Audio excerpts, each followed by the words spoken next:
Armchair Generals. This is Gamer. Just seeing if everything is starting with this stream reasonably appropriately. It seems to.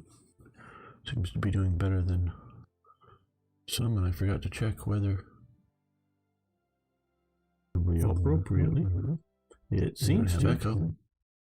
Get rid of echo. Echo. I think that was some sort of Greek god or demigod or something like that. We got rid of echo.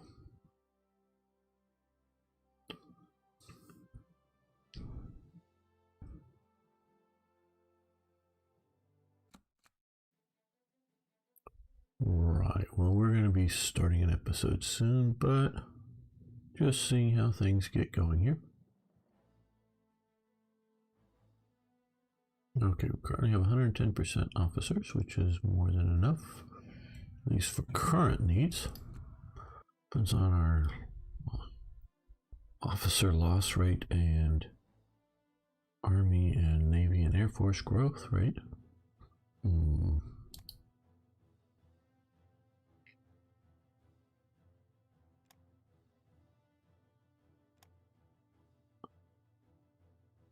Okay, we want to bring down France very soon.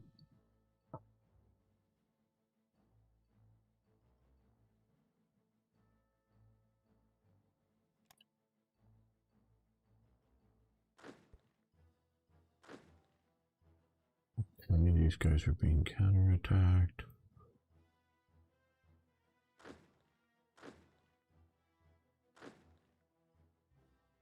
Okay, 120 hours bring to that, but I don't know if that's quite correct.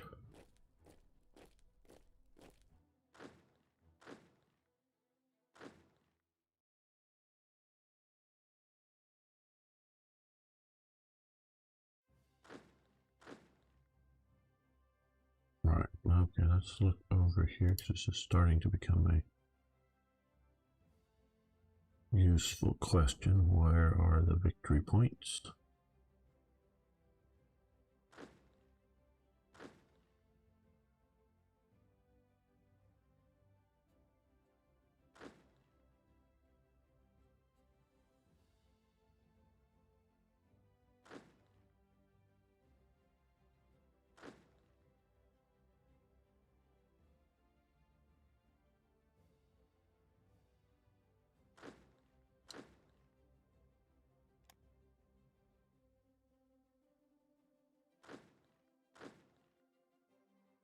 You can move up into there. You've fallen back to there. Let's get some of these air units. Iniga. No, we're gonna do Vichy. We're gonna do Vichy. We've already sort of told it we were gonna do Vichy. So yes, we're gonna do Vichy. These guys, well, we need to do this a little better. Okay, let's go back to this view. No. Cancel back into here. So this way when we come here. Hey! Annex, how you doing?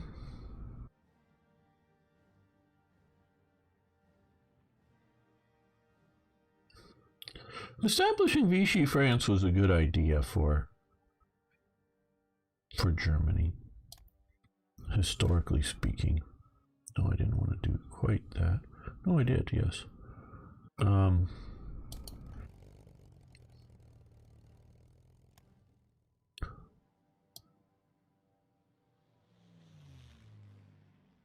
One of the important things that establishing Vichy would do for Germany is tell the English, well, hey, we're not here to conquer the whole world.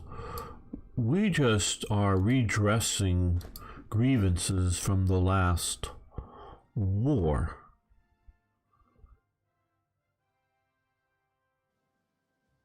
And so by doing that, why are you under fighter corps and why are you ground attacking?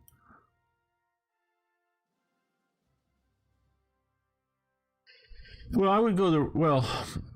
If you're talking the rice commissariats in the east, particularly, this should be under Cass. They were much more of a puppet institution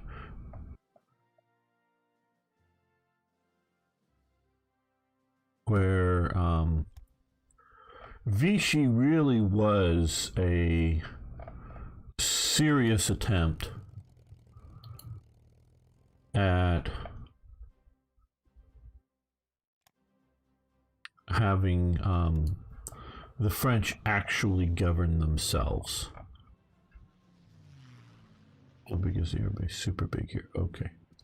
Well, we have some fighters here. And not just a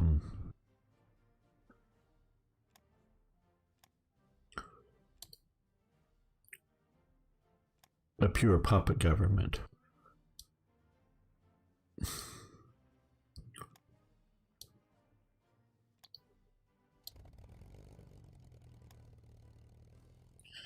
The Norway and the Dutch. Though, well, see, the difference is Vichy was set up and there was no military occupation. There were a few. Yeah, we can put Galland in charge of this. Did he lose his last command? I think he. You know, there are a few observers roaming around from the Germans, but these are, you know, small numbers of people, you know, 2 or 3 guys showing up at an army base of thousands to inspect how many French troops there were, because France had I think it was like 100,000 man army or whatever it was limited to. So, you know, just sort of as counting heads and inspecting and doing things like that. And so it was really sort of a minimalist regime where the rest were, including occupying the rest of. Did I put this into the wrong one? I guess maybe I did. Yes, I did. Okay. We're going to separate you out because I don't want you too big.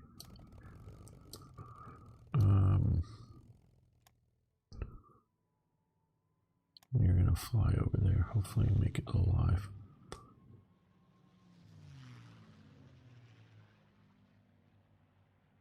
Yeah, and so, because if you don't create Vichy, you in essence are going to, you tell all of the French colonies, you might as well join the British because we're just conquering you. And Germany was in no place to occupy all of the French colonies.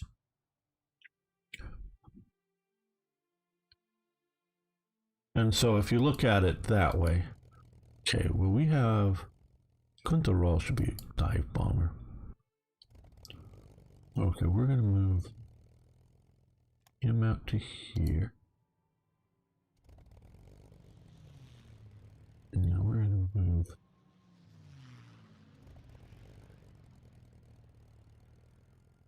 him out to here.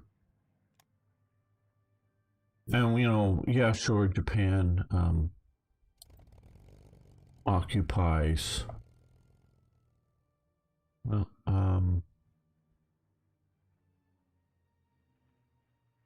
Indochina, French Indochina, however you want to say that. Eventually, but it does take a little while, and that's its own set of things. I think we're going to move you over to here for eventual operations against Amsterdam. And so I'm, you know,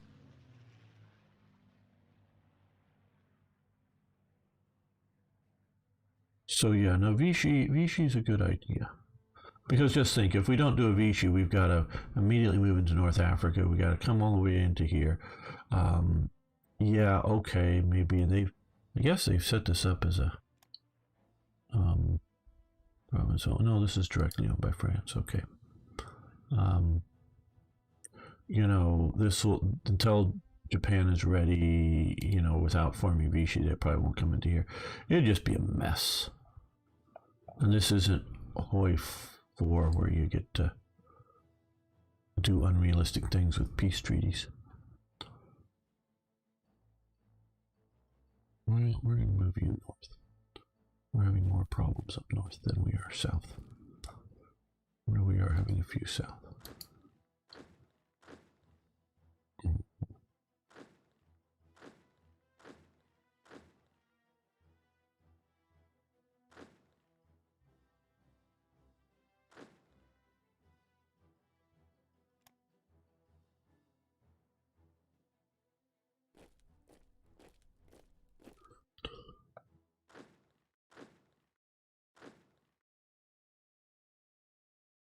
You're pretty, not terrible, not too fast, but that is crossing a river, so.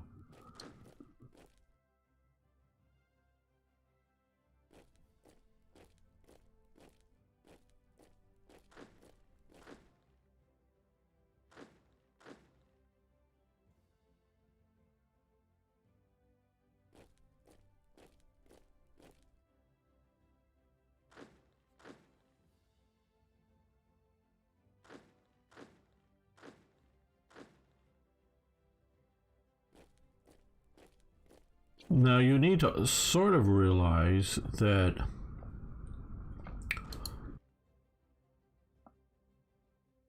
the Nazis think that they can set up puppet governments that I would say even in the earliest days they're trying to make them seem self-governing.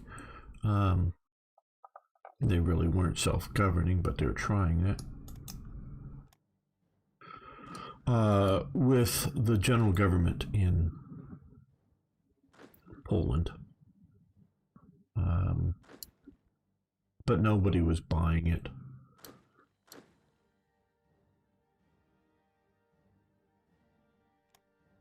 I don't even know if we should move these guys, really.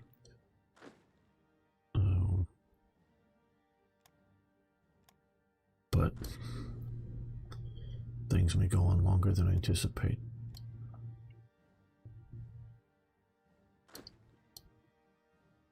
Okay, what's back up here that's collapsed? Okay, move these towards the Dutch front.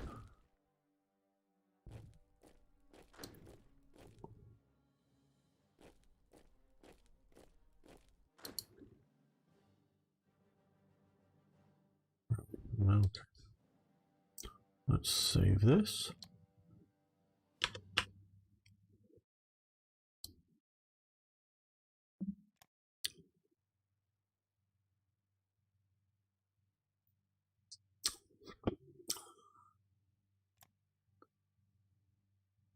All right. Oh.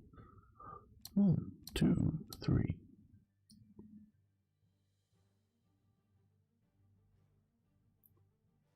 Welcome back, fellow armchair generals. This is Gamer 1745 here with my continuing playthrough of Hearts of Iron 3's Black Ice 10.41, and we are crushing France. Now, if you're new here, please hit the subscription button, but everyone can hit the like button, and of course, I really love hearing from you guys.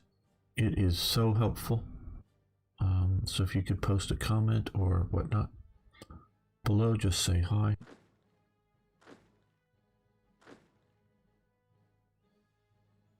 Okay, we want to keep most of our army moving.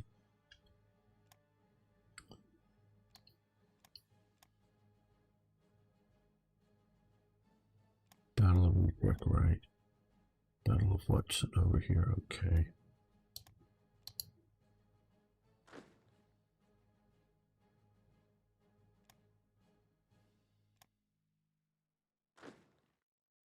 Okay, they can help support with a cavalry regiment, elite light infantry, medium artillery. That's almost basically a division itself.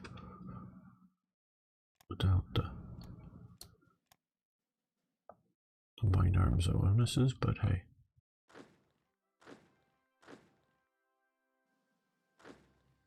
Okay, here I didn't get these guys. They're pushing that way. So these guys are going to push. Let's look at victory hexes. Well, okay.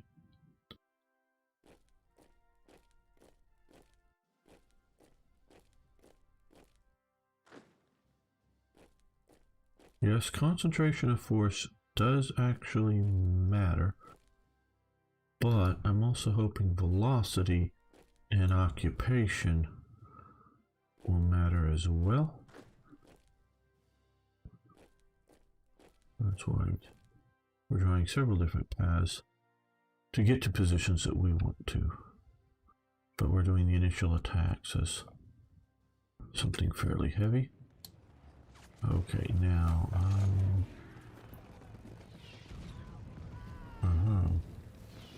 let's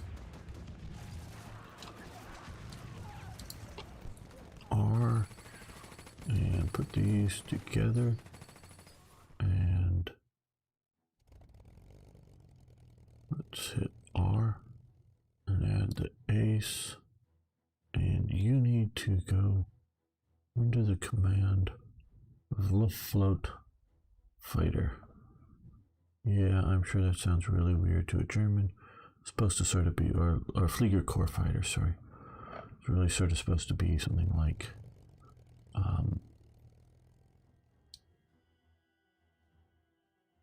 you know, you're pretty badly beat up.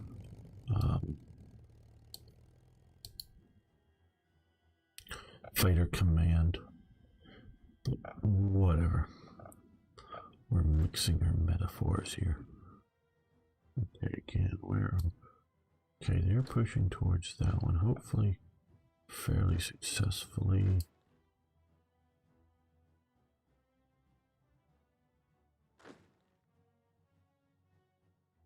Okay, I don't think I'm going to give these guys a chance to rest. We're going to move down this one.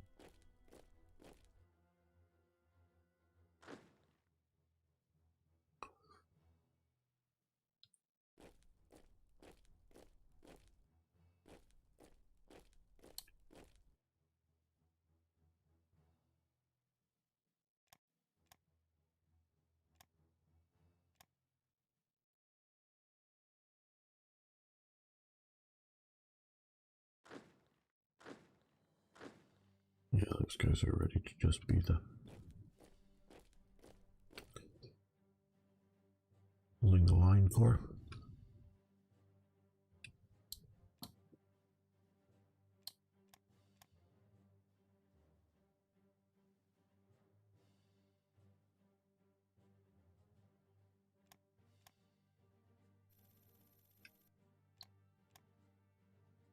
In Romania, we give them supplies for some money. Okay. Not that we have huge amounts of extra supplies, but we've got a little bit.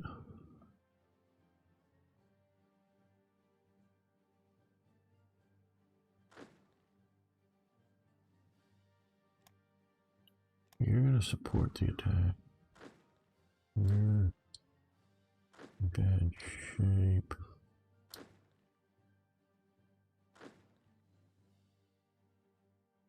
You're going to support that attack. We're in decent shape, so we're going to push into there. And now we're going to move you up this way instead. And you up that way instead.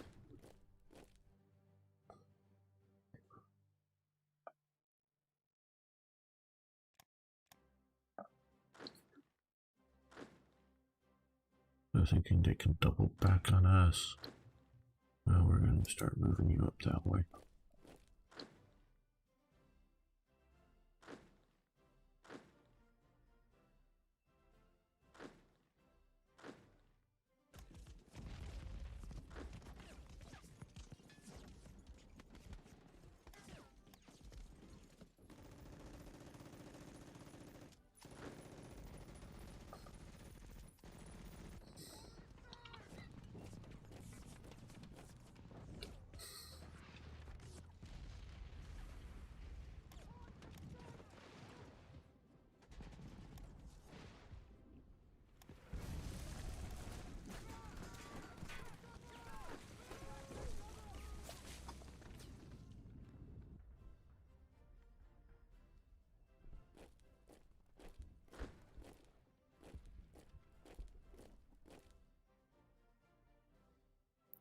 let's make sure we have, where are they? These guys here. Fly supplies down to this unit.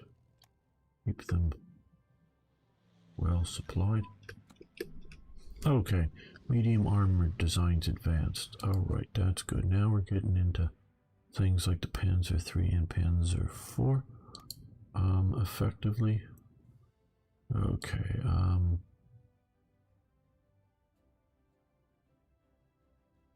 let's see, advanced armored designs 41, 42.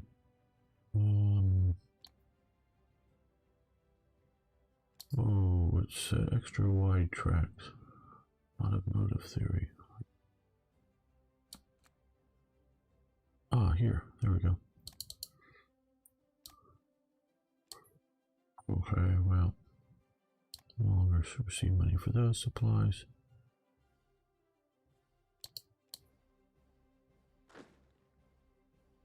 Okay.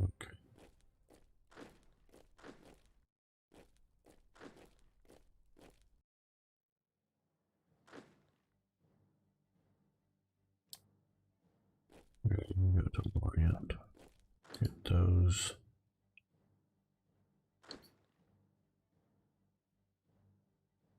And now we're still you attack.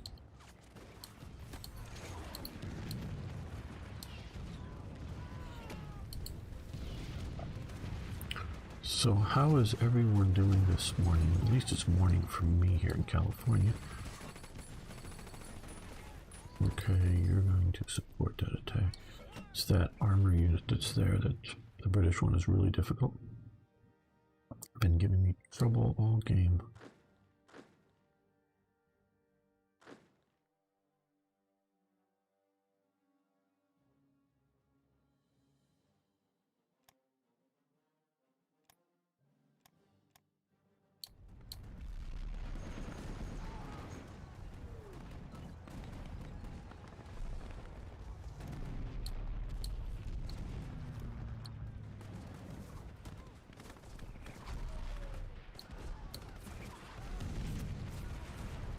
Well, they're officially cut off now.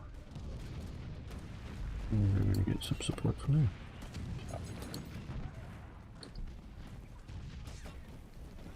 There you go, at least pin them.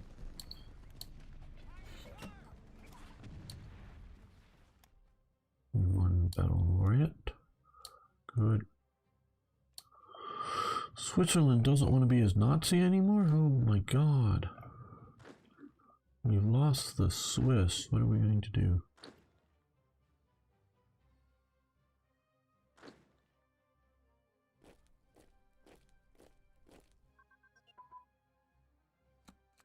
Light infantry branch upgrade, very good.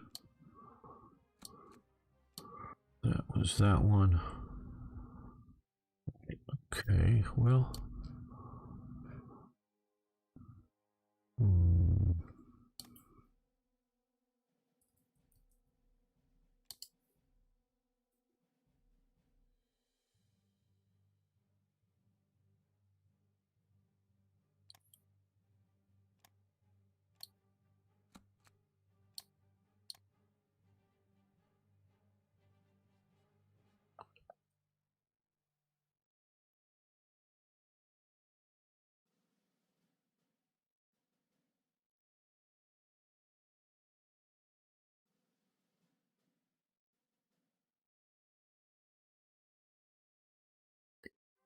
Yeah, I think we're going to go with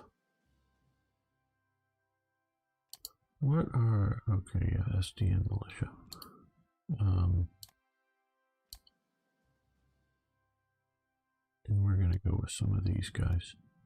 Just because I don't think there's going to be enough occupation forces otherwise.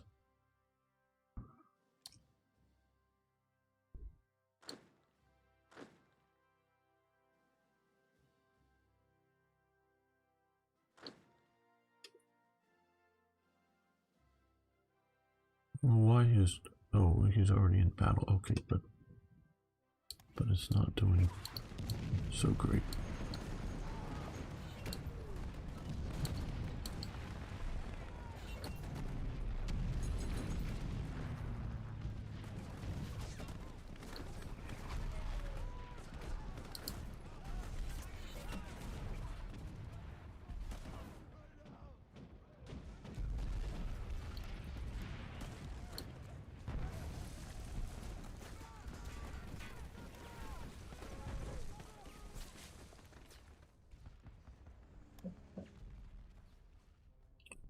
Okay, fleet. Range the Balkans, right. Okay, well.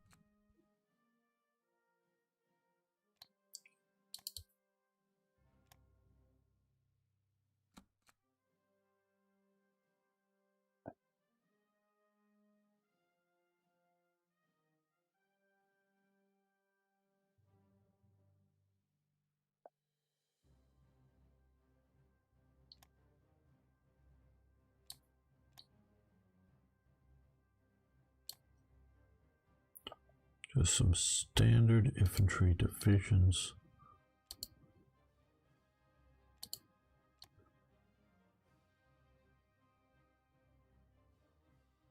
Yeah. Okay. 2.2 versus 2.5. So we'll go with the engineers. Hello, Sir Toyjet. How you doing today? And Dixon Snyder's here. How you doing as well?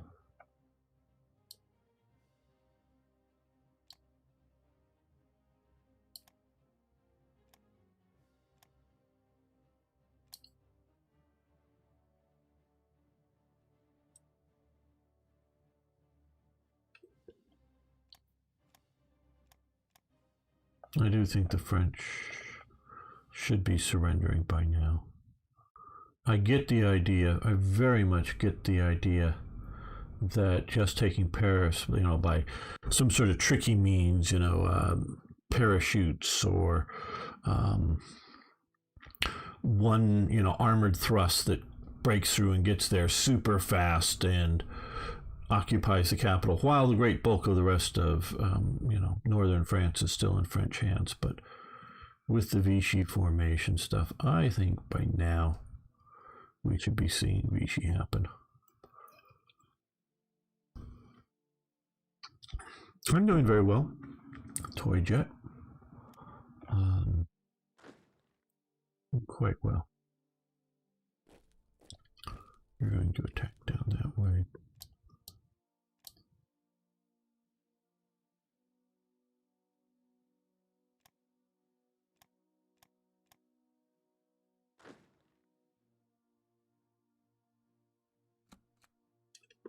Conclusions after victory.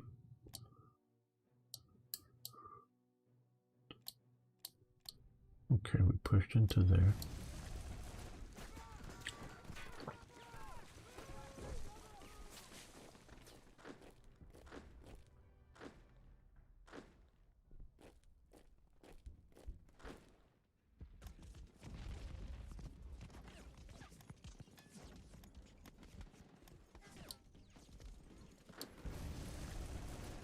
Okay, Von Thoma needs some help getting across the river, so Guderian will give it.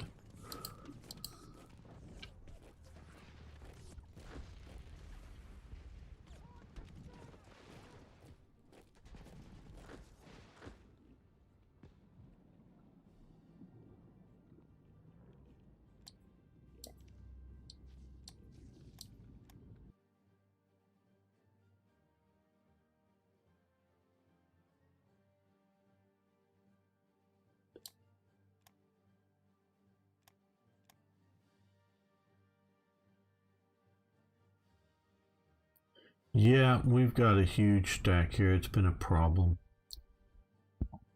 There's all kinds of troops. We have British, we got Belgians, we got French, there's even some Dutch up here.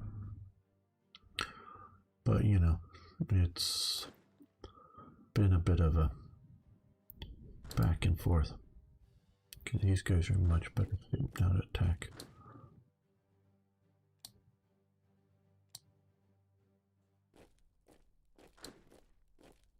Yeah, I guess they're all in. Up here in the north.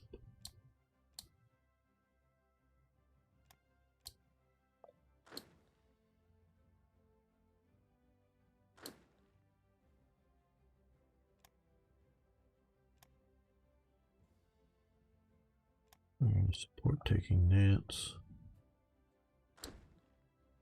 Okay, well.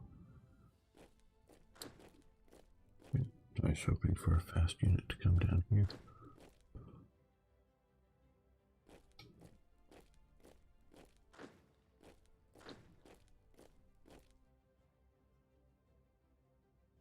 Yeah, just because I don't want to get these, I don't want to let these guys get reorganized, even for one little moment.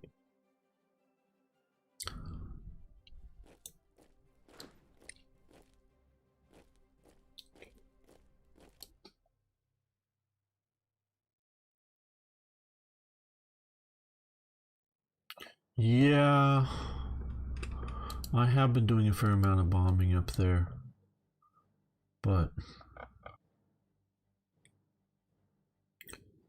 they've still been able to hold out pretty well. We're going to strike again into them with our units that are in better shape.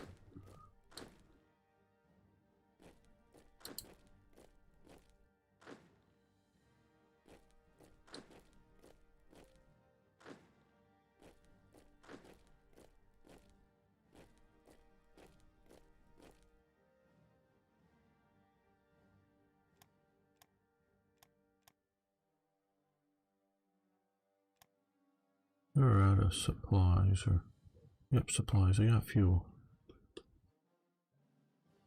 Why is Rommel having such trouble here? Maybe because he's not in command, actually.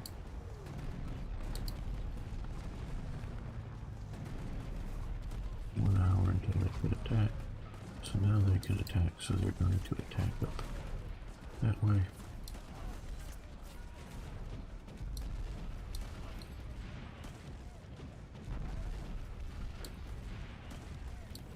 Yep, it's the 1st Armored Division that's giving us all the trouble. Not the French.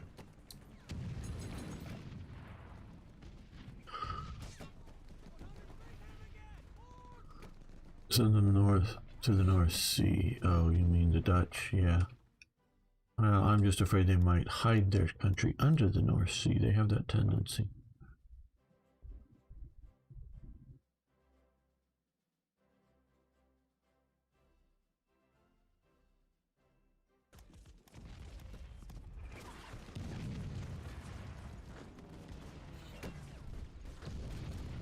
Okay, you got a little bit of supplies, so you're going to start moving again.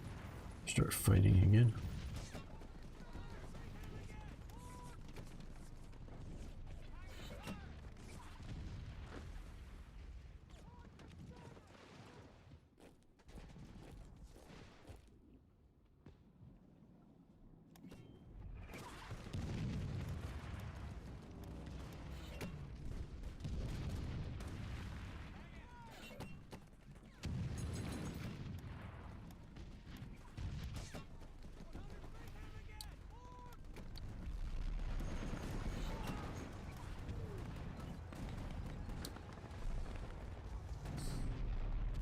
You're going to march this way. You're going to march through to there. Yeah, you're going there. No, you can just go this way.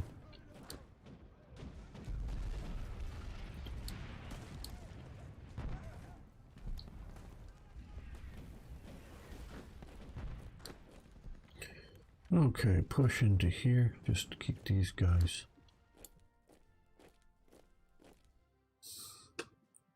getting reorganized. Hello, Arno.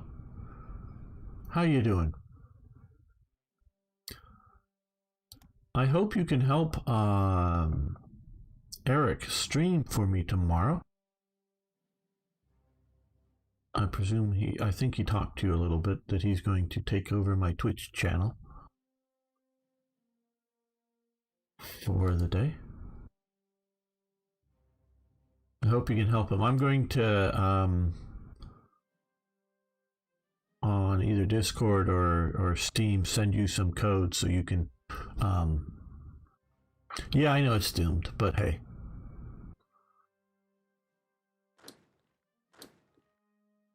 Well, you know, we're going to attack up into these guys here. Conclusions after victory. There's too many of those, like I say.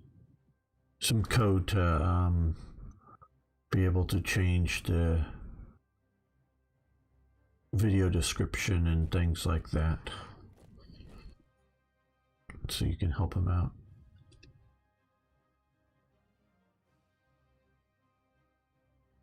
Okay. Whoa, okay, we're not doing it. Wow, we need 10 consumer goods. What is going on with that? I don't know.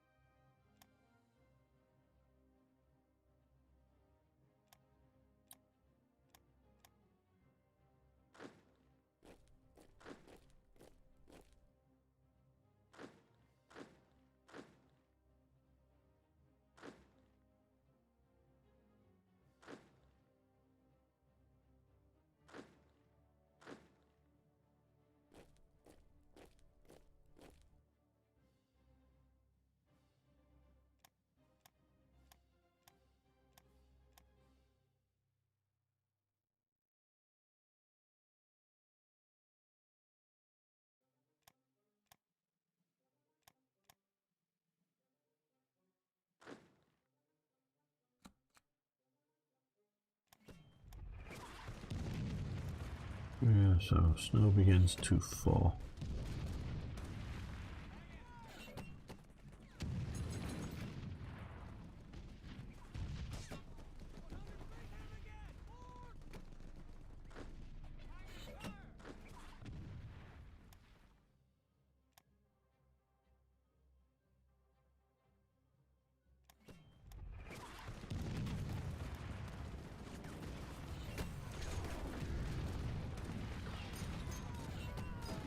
No, not you. Oh, you're being attacked.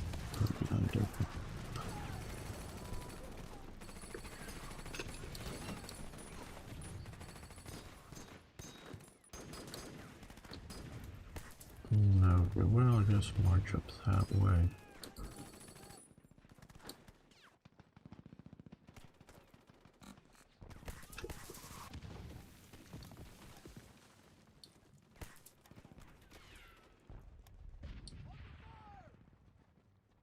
Nope, we don't need the descent. We prefer to lower our descent instead of getting the metal.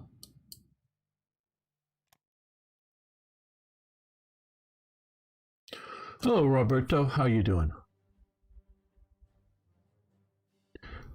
That's true. Paratroopers in this game are relatively easy to use.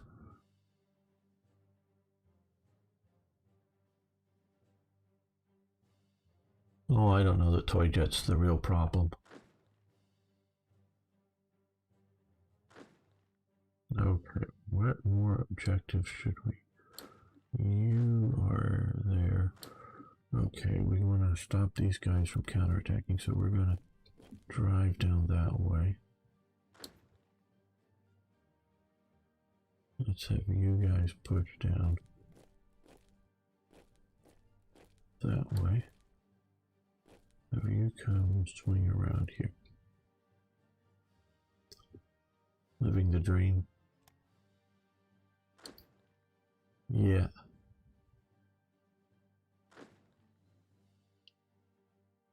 Okay, you push that way. I want you to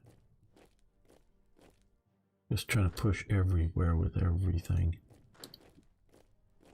to keep them off balance and preferably not run out of either fuel or supplies.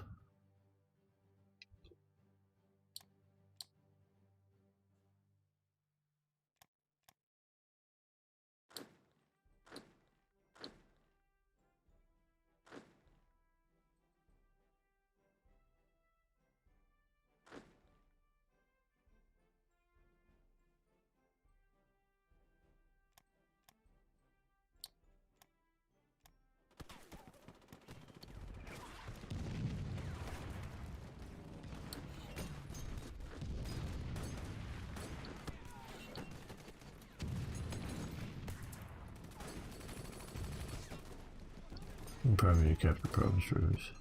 Yeah, I should use my paratroopers better.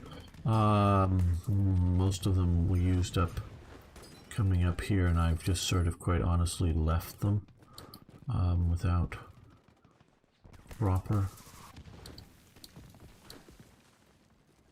use after that.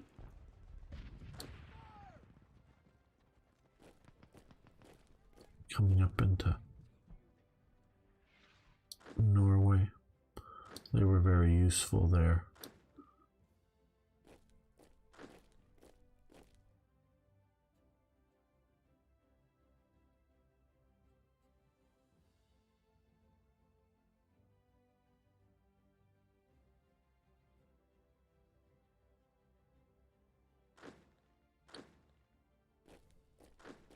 Well, it's good they're pushing on me so hard here, though some of the units are not doing so well. Man, there's a lot of English units there. And we're doing all the damage. That might just allow me to get into... Well, there's so many units in Amsterdam right now.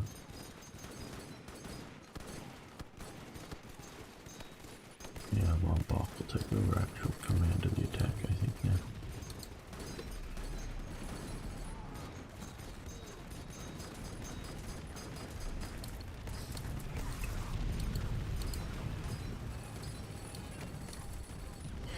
Races and vandalize one of our seaports.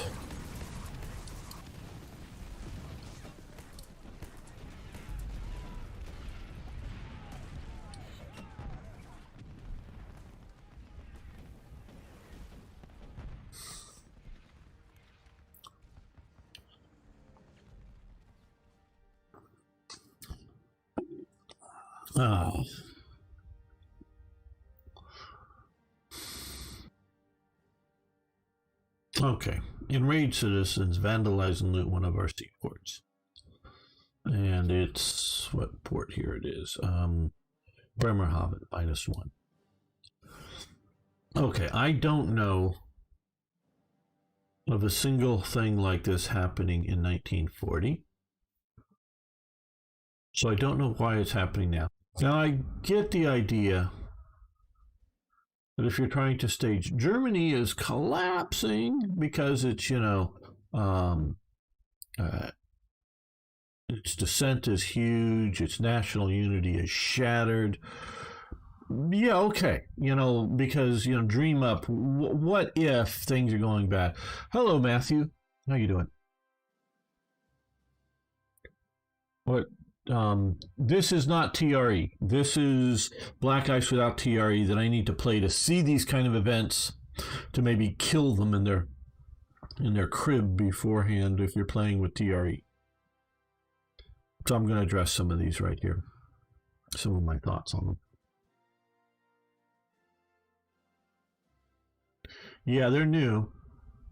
Because I haven't seen them before. I don't know whether because I'm writing, this is 10.4.1. I've not updated to 2 or 3, but I just didn't want to start again, and I wasn't sure at how compatible they were.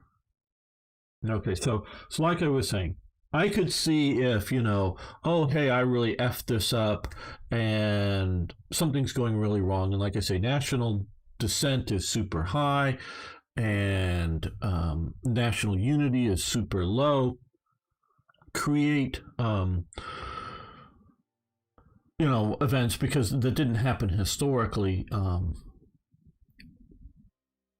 this is so much more likely to happen now if Germany's collapsing now than later in the war, and a lot of reasons go into why Germany, into the latter days of the war, Germans were still, I don't know how to describe it, thinking they're going to win, thinking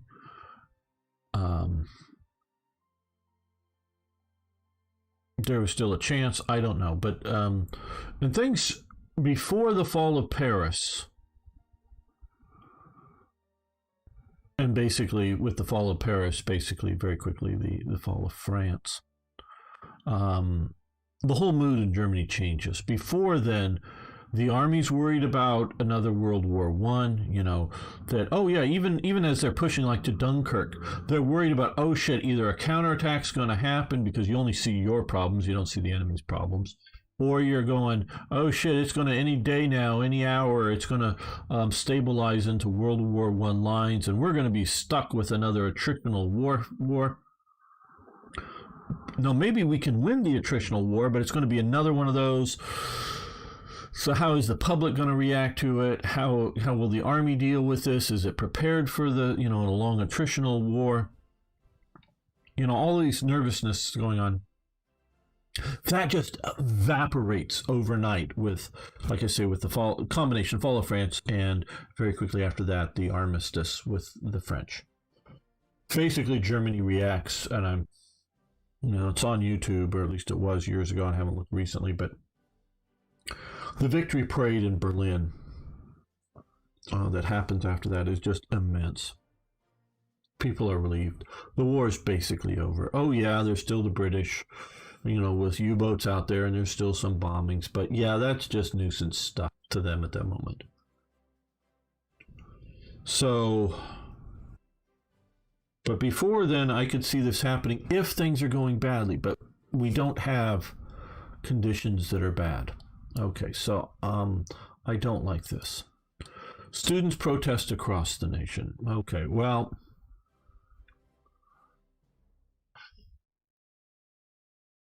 the Nazis had gotten control of the education, like the modern left has gotten control of the education in, at least, I'm pretty sure in Britain. I know for sure in America. And so I know of only 2 student-based protests that I know. There's probably a few more, but I know of only 2, and only one of them was in Germany proper once the war has started. Now, prior to the war started,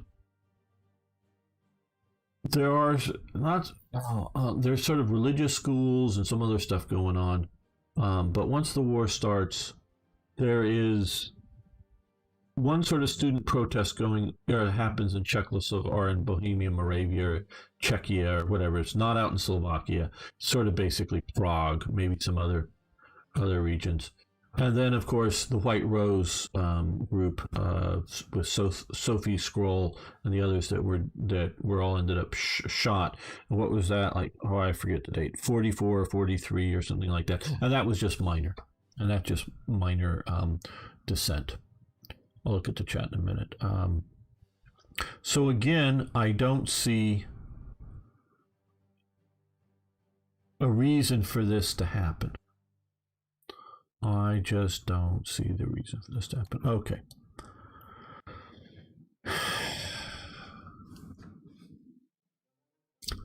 Another one, and I know I bitched about this before, about coal being rated. Now, and I was sort of called out, well, see here, TIK, very good YouTuber.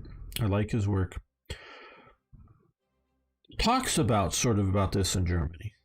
And they go, see here, gamer. See, it really did happen. And it talks about, he talked in the video about several things. One, the shortage in steel. And 2, the shortage in coal. And Germany has absolutely more than enough coal to meet all of its needs.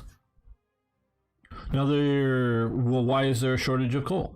And he goes into it from some of the work. The short answer is could be just mismanagement. That would be it. And TIK is a believer in markets, and markets determining, with costs, determining priorities for resources.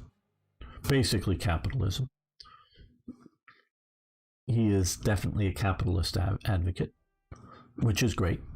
Not knocking that. But a little bit longer answer is, it was a problem not with the coal or the steel, and the steel was mostly lack of coal, because steel is basically refined iron plus coal. manufactured into steel. And he looks at it as a train crisis, a transportation crisis, not a mining crisis, not an availability crisis, but a transportation crisis.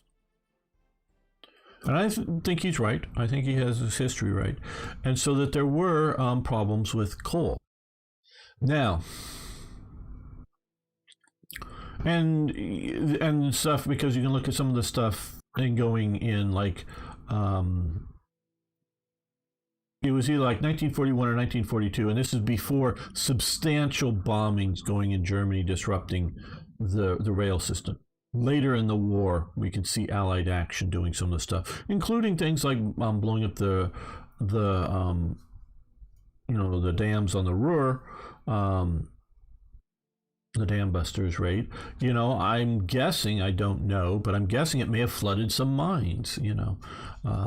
So there are reasons for things being shortage later on. Okay, and they even talked, because someone brought it up, because there was actually a wartime era Find the Coal Thief, a game, a board game made in Germany.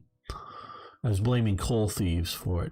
Now, one thing that they do talk about in there at some point, and this I've talked about before, is gall lighters.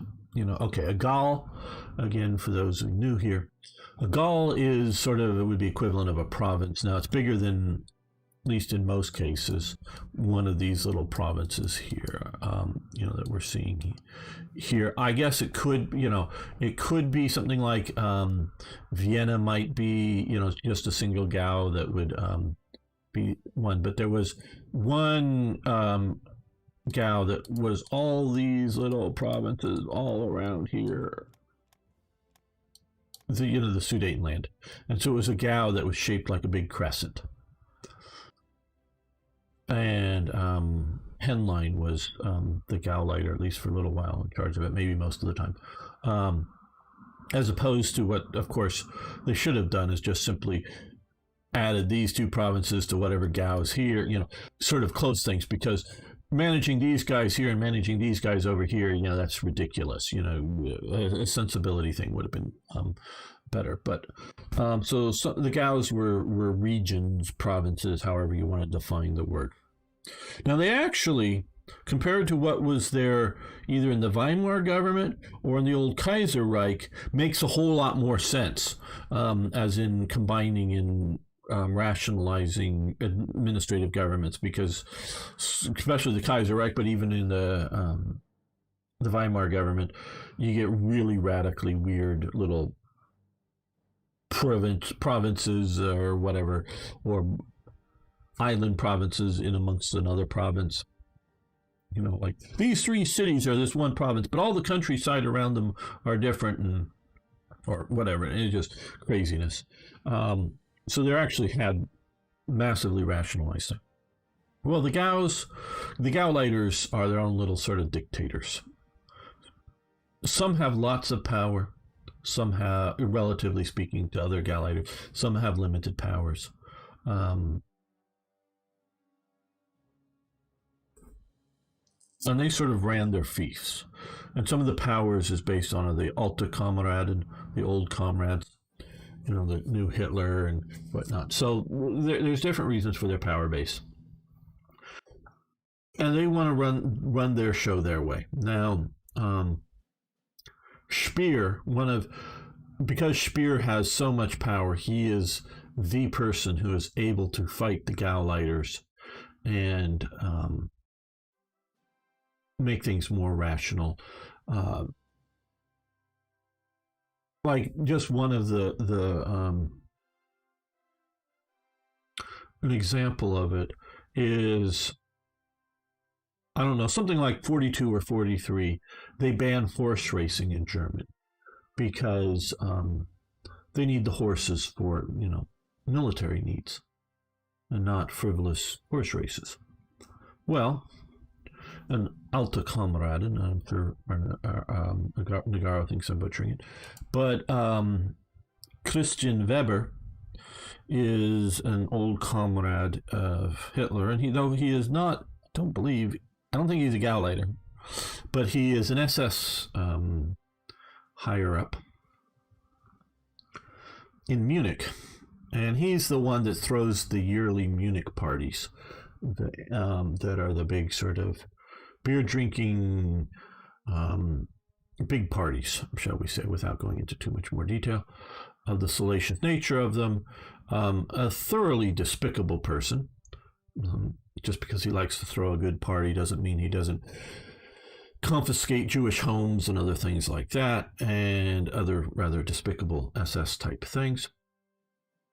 But he also runs sort of the Brown Derby, which is a race, horse race, and it's a big horse racing thing. So he appeals, because he's an old comrade of Hitler. He appeals for, but we've got to keep the Munich Brown Derby going every year, and keep the horses, the quality of race horses in the stables and doing this. And so Hitler makes an exception for Munich's Brown Derby, all the rest of the horse racing organization. Because it's not just, are you running horses around in the tracks, but are you maintaining these horses as race horses, or are you, and their breeding programs and all this stuff, or are you putting them out into the fields to operate, for the needs of the army? So he gets an exception. That's just sort of an idea that some of these guys could, we need to shut down this factory and move the equipment somewhere else that'll make more rational use. I'll call the Führer up and, okay, no, you get to keep those this stuff. And it's just all these kind of petty little things. Okay, and what they talk about is how, because there's coal shortages, trains are moving across Germany, going through a Gau. The Gauleiter is showing up and confiscating the coal from the train, presumably with armed force. Oh, no, not presumably, but with armed force. I'm presuming it's SA men that were from his Gau, and literally stopping the train and unloading its coal for its local needs. So it wasn't getting to where it was going. Well, that isn't regional coal reserves rated by locals. In a vague sense, it is. But one, you don't say any of that in this event. Two, later on, they get some of this stuff under control. And even if this, because according to TIK, not so much in October 40, but more 41, 42, they're running into coal shortages. And a lot of it is because they're running trains to supply the Eastern Front, with equipment and food and whatnot. That they don't have the trains running, doing other things, limited amounts of trains. When you do something like this without a particular historical reference point, and you have, damn, we must do something about this unrest. Again, I don't see any real unrest. I mean, we had more recently, and we've reduced it down. So I don't know what's triggering this. And it really wasn't unrest. It was power fiefdoms of the elite. So that's a big difference. And two, there's nothing I can do about this. By, reinforcing the railway police, and there was railway police in Nazi Germany, or by putting somebody in charge of it, or a decision-making process, even with consequences, because one of the consequences is would be greater dissent, because the Gauleiters are pissed off because you're overriding them. So if you're going to do something like this, you need a better basis in reality, and two, you need to have choices to be made how to handle this. So that is my assessment, that yes, coal delivery was an issue, but it's delivery, not so much reserves or the amount. and when and how it's happening. Okay, but I'm not entirely sure, but I believe the creators put these events to make the game harder for the player to make up for some of the issues surrounding difficulty or lack thereof in some cases. Oh yeah, he and that was, if I, because it's been years since I actually saw that shrinking market video. I think he's talking about their perceptions of the market as opposed to what might be reality going on there. Yeah, Roberto, I understand the idea of putting that they put some of the stuff in to make it more challenging because of bad AI. I disagree with the philosophy. One of the creators, and I like the creators, don't get me wrong, but one of the creators, the main one currently, is Oh My God, and he is one of, and I consider it one of the best min-maxers out there, and he plays that way, so he is, making a game more difficult for him. I want a game to be the most historically accurate. Now, if there's bad AI, they should fucking improve the AI. Now, not the modders, they can't. At least not the combat AIs and what we're mostly complaining about for the difficulty. They can't do that. Now, they can change the trading AI and some of the other AIs that are going on in the game. But they can't do that. But Paradox should, but of course they abandoned this game about a year too early because they thought they were going to have Hearts of Iron 4, and they've also abandoned most recently Imperator Rome just when it's really starting to get good. But they've created such a bad name for it, and which I think partially they've created such a bad name for Hearts of Iron 4 for their problems. Okay, yes, we want the Cormoran. Expander tank factories. Now these I understand are based entirely on the ministers that I currently have. These guys, who's there, so I get that. And see, this is the kind of thing here. I like this. You have the choice of getting a bunch more supplies and getting two in descent by instituting rationing, or not, and actually getting a reduction in rationing, and which is sort of what was going on in 1940. At first, there is rationing going on, but it's not heavy-handed rationing. In Britain, it's not heavy-handed rationing prior to the fall of France. They're sort of getting ready for the idea and instituting some rationing before the fall of France, just because they're thinking this is going to be a long war and we got to get prepared. In Britain, I don't really know what's going on in France. In Germany, they're worried again, like I was talking about before the fall of France, dissent. So Germany is doing its best to maintain civil goods. I'm not saying that there's not rationing. I just don't know in detail in 1940 before the fall of France. But they want to have lots of civil goods so that the people aren't getting shortages because of the war. After the fall of France is, hey, the war's almost over. Look, we don't need that much rationing. And they couldn't come out and tell, hey, in a year, we're going to invade the Soviet Union, so we've got to get prepared, because the Soviets would hear about it. So they can't quite tell the people, even the higher ups, a lot of, and I mean, I don't mean the top 20 people. I mean the top 1,000 people or whatever. They can't quite that early on tell them just yet that we're going into the Soviet Union too early, or it would leak out. So we are going to even reduce our dissent even more by doing that. And let's save this.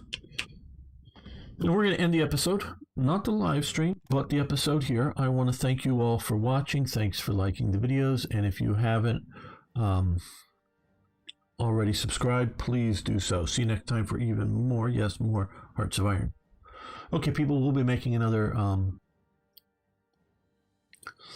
video here in just a moment.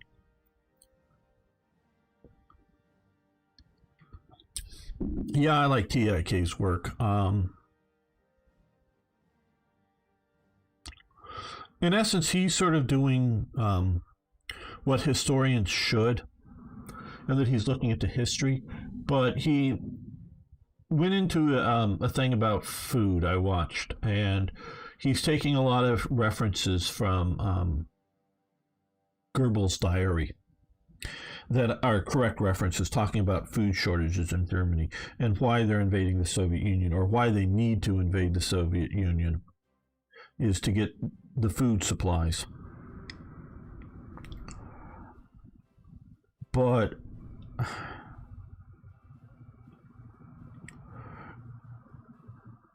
and I think, because it's been a little while since I saw the video, and I listened to it, but I don't remember it in detail, but I get the impression that he agrees that Nazi Germany needed to invade the Soviet Union to get food supplies. Definitely they thought they did, because there were food shortages. Well, the question is, why are there food shortages in Germany? Is it because there is not enough farmland? Too much urban land, too much forests, which, let's find a picture of a forest, which don't grow lots of food. Too many mountainous areas that don't grow food. Well, I don't know the maximized food capacity for German production. I do know from reading Hitler's Empire, ideology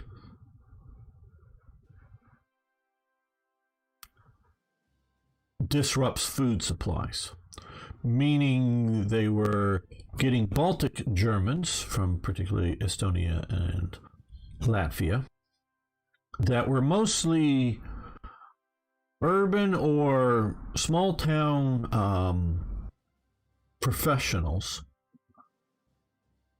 the sort of tradesman middle class, but well-off tradesman middle class, and trying to turn them into farmers.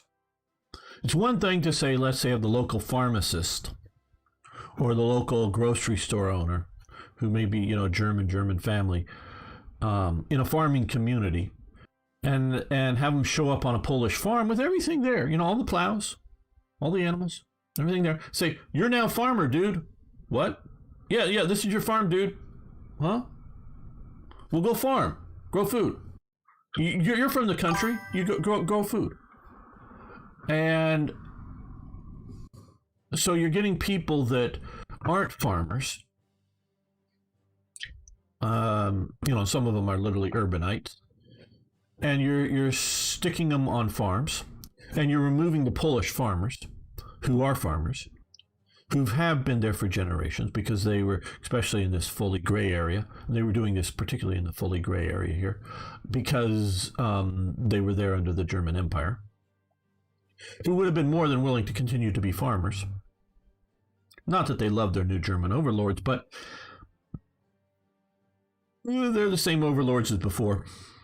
If they don't particularly remember them because they were 5 or 10 years old when the, German Empire collapsed, their parents or grandparents remember them. And so the old rulers are back again.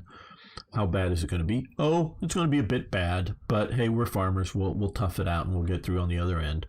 Nope. So some of it is ideological Nazi stuff that they're doing. That they're making farming less efficient, but also, and so they could. I'm not saying, oh, well, hey, be good Nazis. I'm just saying, don't be stupid Nazis. There's a difference between not being, just for anybody watching this, Nazis are evil. We're not talking Nazis are good. We're talking Nazis still being Nazis, but not being stupid Nazis. Going, oh, yeah, you're a chemist. Like a pharmacist, not, okay, we'll put you in a chemistry shop somewhere in Germany or in occupied territories, or if you're young enough, you'll be in the chemist corps or whatever it would be, the medical corps element of the army or whatever. Well, oh, you're a watch repair guy? Okay, yeah, we'll get you into a factory building some delicate machinery, or, whatever, trying to put the people to the right jobs, that they're, still racial superiority nuttiness. I'm not saying they're, not be Nazis, but manage their thing, manage the system better. They also have a huge program to try to get people to move to the east that I've read from central Germany, to the farms and whatnot, just utterly fails. And here's one of the reasons why it fails. All the young farmers are in the army. That, in my estimation, again, I do not have all the facts and I've not looked at every detail, but my estimation is one of the big reasons, if not the biggest reason, Germany has, and yes, we can point to the idea that they can't just import food from other parts of the world, from Canada, from the U.S., because even if they're not at war at the moment with the U.S. in 1941 when they go into the Soviet Union, there's a whole British fleet out there keeping them from trading with the U.S. or Latin America. Yeah, of course they can't just import food. Now they are importing food from the Soviet Union prior to the invasion, but they don't have worldwide trade abilities to make sure they get enough food. I believe it's entirely, or it's primarily, not entirely, it's primarily because all the young farmers are in the army that you're going to use to invade the Soviet Union to get more farmland. And you're going to go in and shoot half the farmers to get the other half to behave. See the diminishing returns of that principle? So what they should have done, because a lot of what I'm doing, and I see Suter, and I'll address the comments. I haven't read them yet. In a moment, don't worry, I will get there. I don't have all the details. One, I was Mark Felton Presents talked about Das Glock, the bell thing, in a video that he just put out in the last day or two. And another good historian looking at history and came up with some good things. But was talking about, we have very little records for this thing, and Germans kept huge amounts of records. Yes, they did. But there was this thing called firebombing that was happening, and particularly with secret programs, as well as just generally speaking, we know that they often just emptied file cabinets of whatever into bonfires. Just whatever, not necessarily even secret programs, just because, from the book Hitler's Compromise is talking about some of the stuff.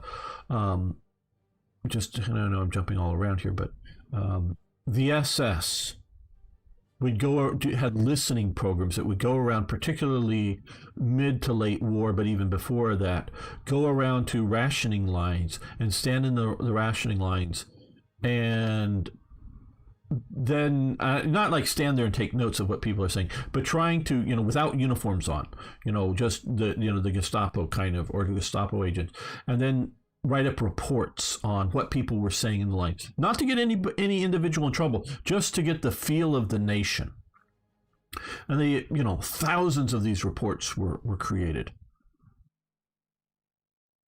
Most of them were destroyed by the end of the war, just because they were destroying documents. So the researcher had pockets of of sets of notes, meaning the notes for a particular city, Munich or I'm just or Nuremberg or wherever. He had and for like 6 months, like the complete records for one city for 6 months or something that he was going through.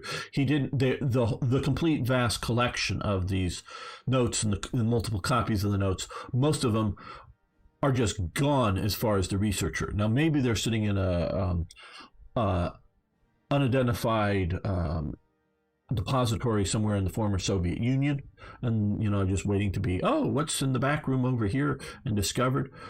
So some of the stuff may still be recovered, but most of them are just gone. Okay, so knowing some of this idea that these things are just gone, the idea of a lot of the hard documentation of a secret program could just be gone. And of course, they could have, if it's some super secret gee whiz program, the U.S. government may have them and may have never declassified them, and they're still keeping them secret. hence the UFO sightings recently. But hello, Alexandria, or Alexandra, however I'm supposed to pronounce that. I believe Aurora on the other service, but yes. So we know recordings are not there. So I don't think all the facts exist. I know I don't even have all the original research. But what I also think I do fairly well is extrapolate, because from different research, I know reasonably well the rationing setup in Britain, and including the food and various labor shortages, and looking at like the Women's Land Army particularly. And the Women's Land Army, at least in the early stages, has no uniform. I mean, later on they sort of do, just because they need to produce clothing for these people, women in this case, but people in generally. And instead of doing them in civilian stuff, we might as well just make a uniform for them. Just to supply them, and because they're wearing out their clothes, working on farms, and they need replacement clothes. So let's create a uniform, and uniforms are easier to manufacture because they're all the same, different sizes, but all the same, as opposed to a hodgepodge of various civilian styles of clothing. And thank you, very loud engine. The Women's Land Army trying to take inexperienced women, and this is also happening in Germany. I know the RAD, the Reich Arbeitsdienst, or the small W, it's done. The Women's RAD is doing the same thing in Germany, is moving women, often urbanite women, to work on the farm. Okay, so I know more details about, just partially just because I can read and understand, spoken English, where I can't in German. So I'm extrapolating some of what I'm doing here. It's not, again, I label all my stuff historical commentary. You want to look up the real history, go right ahead, but I'm sort of doing historical commentary and analysis. So the Nazis have moved a lot of their farmers from the farm into the army. They have a food shortage. They also have a war shortage, meaning there's not enough war. They have this huge army. There's not enough war because, they're, fighting Britain. And, Mussolini, the Italians are fighting the British here, and Mussolini decides to, invade Greece, and that isn't going so well, and that's actually getting pretty bad. And so they decide, and Yugoslavia sort of, they're getting ready for the war. Yugoslavia decides to go from, we're sort of on your side, to, we're not on anybody's side, and Hitler gets pissed. And so, the army and the British have sent reinforcements. That's the real big trigger, is British reinforcements into Greece. It's one thing if it's going to the Italians fucked up and they're having this stalemate in Greece. We'll let the Italians sort that out. Oh shit, the British are creating a second front. We have to deal with this before it becomes too big of a thing. That, in my opinion, is the real catalyst for the... and if Yugoslavia goes to neutral, it might actually go to unfriendly, with the British showing up.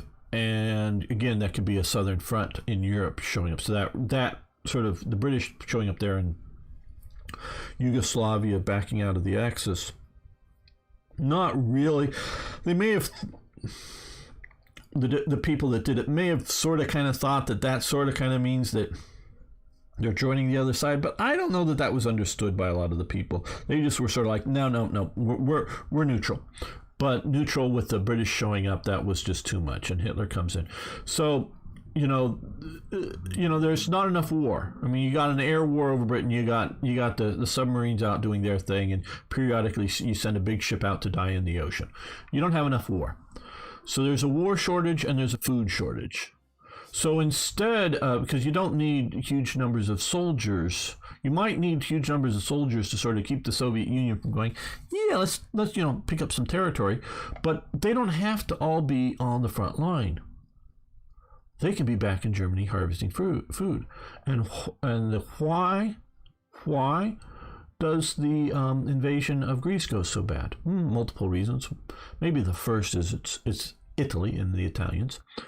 But the real sort of immediate reason is something like a third to maybe, it depends on the unit, to maybe 60% of the soldiers of the forces in Albania, soldiers were back in Italy harvesting food because it's harvest time. So they send a bunch of soldiers, whether to go back to their family farm or just go back to farms, help harvest the harvest for the year.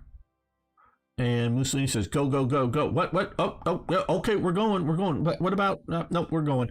And they weren't the units that weren't fully manned, even though there were men for the units, but they weren't at the units at the time when the war kicks off. So I look at all of that and go, I'm not saying it's going to solve all Germany's food needs or whatnot, but they didn't have to invade the Soviet Union over food. And they were getting food from the Soviet Union. They had other options. And this is where I think TIK sort of falls down into his analysis. Now, maybe not so much falls down in his analysis of what the Germans higher ups were thinking, because he's looking at their documents, but looking at realistic, not fantasy, not what if Nazis were nice people or some BS like that, but realistic other solutions to the problems at hand and how viable they would have been. And that's where I think he falls down a little bit. Okay, let's read some of the chats. Yeah, Germany never went into full war footing until 43. Yeah, well, yeah, they didn't take the invasion of the Soviet Union seriously. They put Todt in charge of the armaments economy, and his plane crashed, and then Speer takes over, and that's when they really start to. And it takes a while to switch over to that. Roberto, okay, Germany did not have the population base to man both the factories required for continued industrialization and major farming efforts, which is why they relied on food imports, which would be cut off. Yeah, I guess I've addressed that, Suter.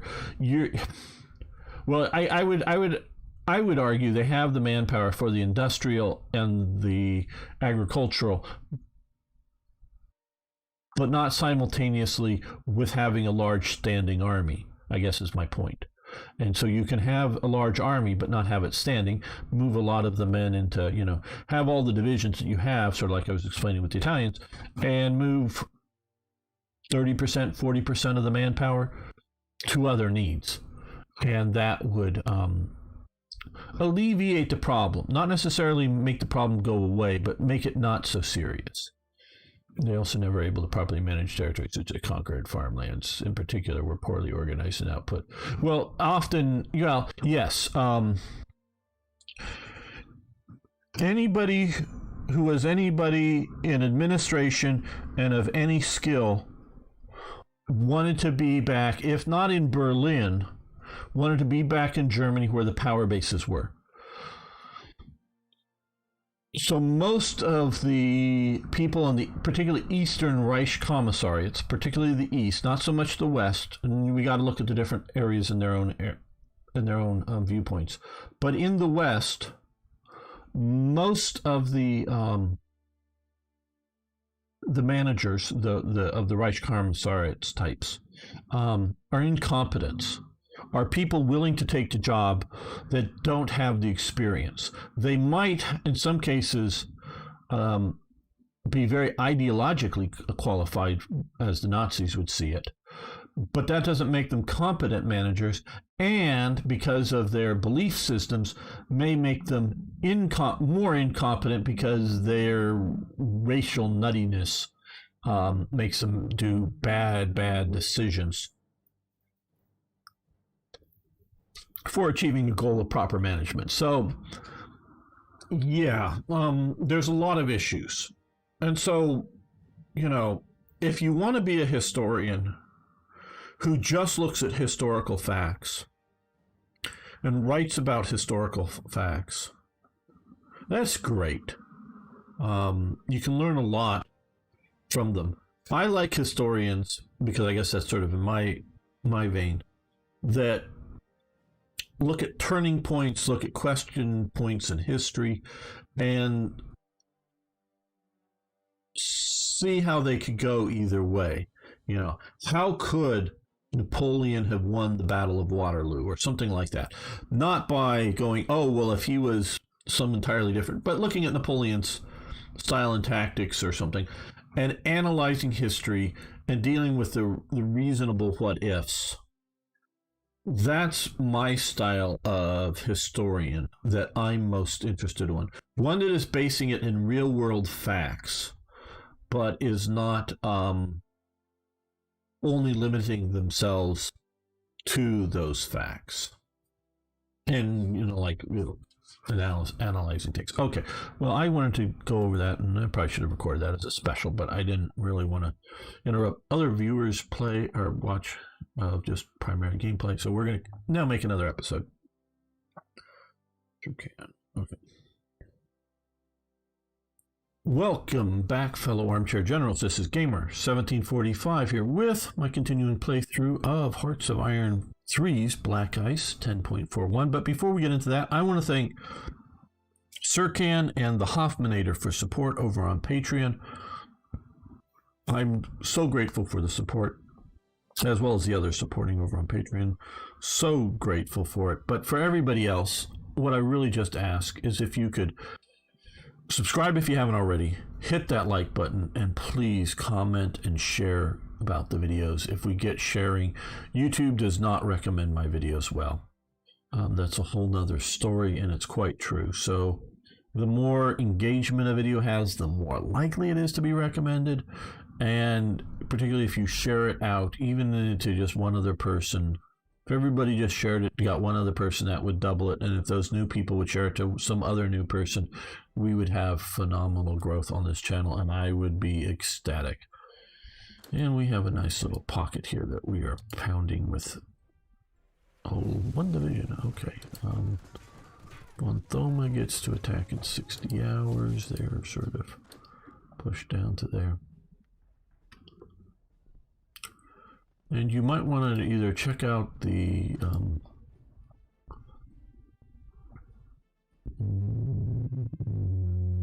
let's head this way. Either the videos of I leave the live streams up. YouTube is even worse with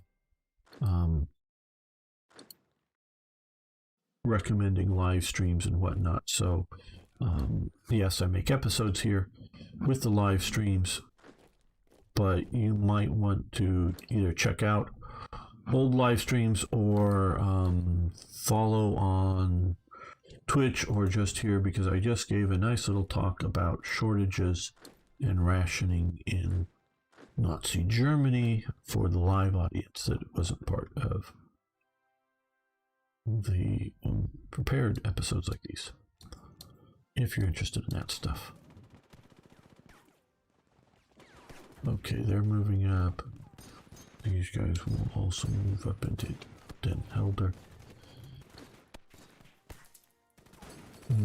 You'd be useful in attacking there. He would be useful.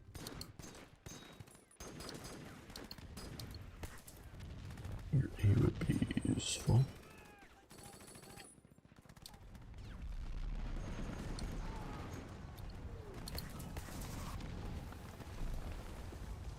What was happening here was and I think they may be changing some of the stuff, and I think it could be modded with Hearts of Iron 4, is the idea of these long battles that units, and we're seeing this with both sides here, but with long battles that are so long that units will lose their organization, retreat, get enough organization, and come back into the battle, back in and out, in and out, in and out, on and on and on and on. And which I think mostly is unhistorical. Now we can see a similar thing happening maybe in Stalingrad, maybe Leningrad, though that's more of a siege. So not that it doesn't happen like that in World War II. It happens rarely, and they're very notable instances, which the battle is long enough that a division would be attacking for whatever reason, have to withdraw from action, wait a week or whatever, and then going right back into the same front line, same action, But that is rare, not common. Okay, you guys. Okay, where are you going? You're going to there. You get to, because you're motorized and you have an armored battalion, you get to race up to there. Yep, it is Fortress Holland. But it's mostly English Fortress Holland. Okay, tank factories, yes. Okay, note for, okay, this force will be in Benelux. Corpo Aereo Italiano. I don't think I've seen this before. CAI, probably I'll say it CIA later on, but yeah. Was an air auxiliary force that participated in the Battle of Britain and the Blitz during the final months of 1940. Mussolini insisted on providing air support to assist Germany. During this operation, the CAI was created on September 10th and arrived in Belgium in separate parts 2 weeks later under command of General Reno Crusoe Frugier. I don't know. Between October and January, it flew 454 offensive and 480 defensive sorties, including 113 bomber escorts. Bombers were reassigned to it at this time. Okay, now for the player, this force will be okay. So we get that. Coal rationing, not now, thanks. Yeah, Angle Sud, I guess we'll build this. Get some guard. So, there we are. Okay. Now, let's find an air command that we can put this under. We'll keep this as an organized group, I guess. Lift float 3, there we go. So we got some bombers, Italian bombers, and some Italian fighters. Well, let's put the fighters, okay, fairly shortish range up here.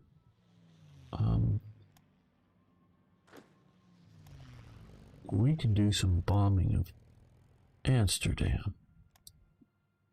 Ground attack. I know it was sort of meant for Britain, but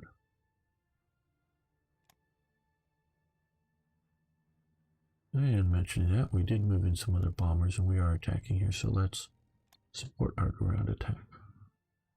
Operations. Looking sort of for units that are in decent shape instead of all gutted. Those guys are gutted. Okay, those are in pretty good shape under Udet.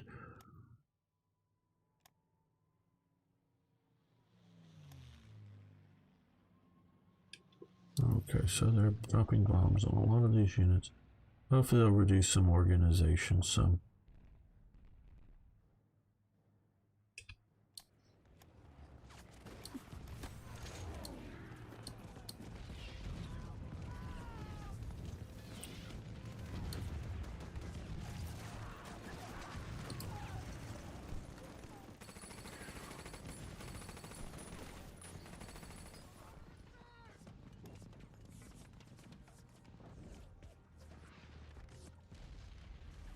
Uh-oh, okay. Let's put those at the top.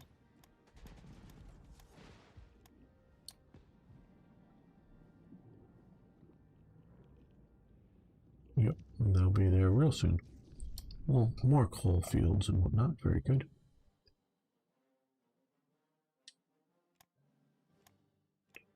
Very good. We're taking out some of these units in the rear. Now I have moved a bunch of units down to the back to the port. Now I haven't gotten them out. Somewhere between laziness and not so, or more thinking, we've almost got this time, General. We don't need more troops. And of course, maybe we don't actually have this, but okay, hopefully that'll be enough. There's the units. Let's keep these other guys moving down here.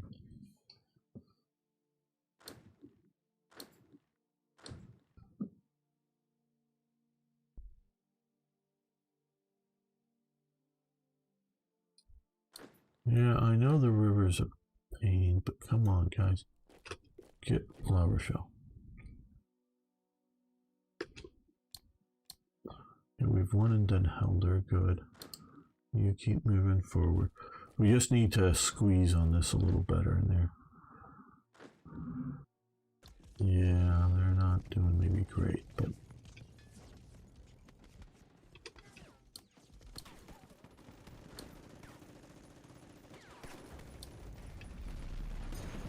yeah, the Scottish and the London divisions are dangerous. Yep, it's only the British units that are able to stand up. And I talked to the devs in that nice interview that I did with them. And they agreed with me, so I guess I like that. That the way to do the French units is to make them strong, because the French army was not weak, but make them brittle in that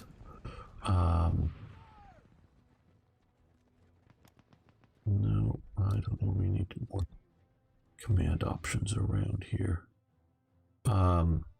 Make them really hard to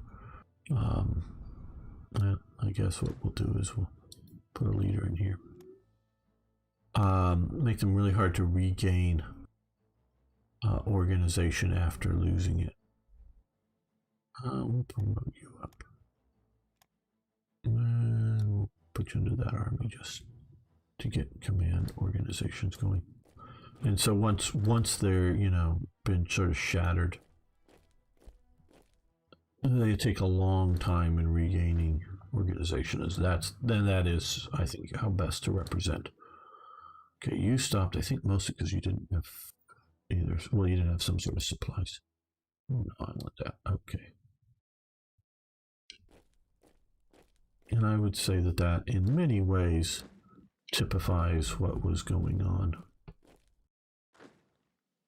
with the French. I just want to keep pushing everywhere. But also strategic needs. And see, by pushing here, along here, we keep them from like trying to reoccupy lost territory. Well, since none of the other units have been able to get here that we've assigned, mostly I think because of supply problems.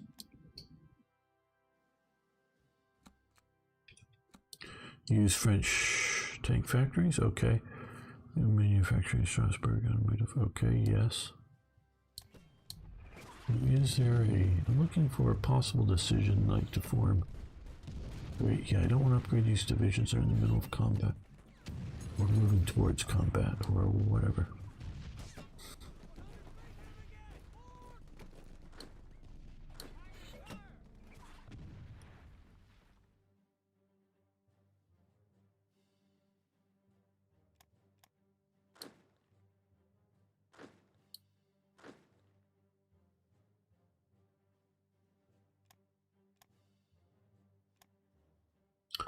Bet you that division was shattered up here.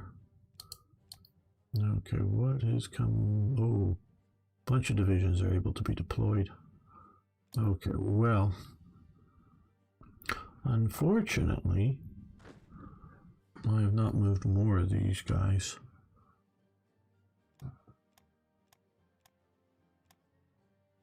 West, we're going to take all of those. We're going to move them here. Well, oh.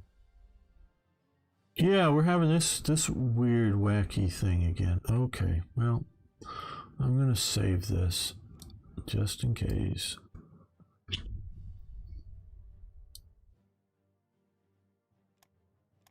Because these were supposed to deploy, I think, is in particular locations, but they didn't. So yes, okay, steel. Let's find places with large base, but that's filled up, so we can't deploy to there. 13, that's a fairly large. Okay, steel deposit. Okay, so there we go. Let's put a steel refinery here in Aachen. Let's put a second one there.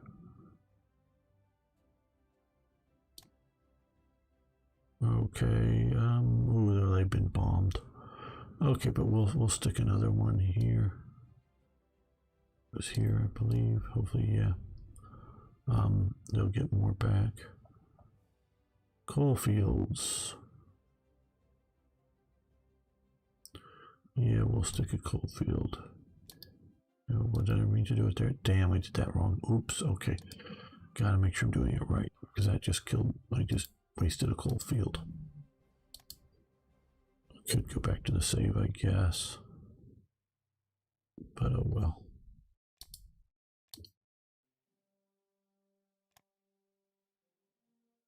Yeah, that's a pretty large coal field. We'll expand it another time here.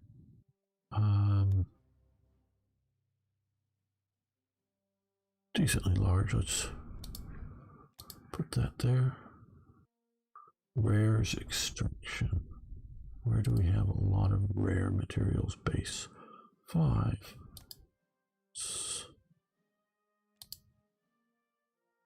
4, not as good. Definitely not as good.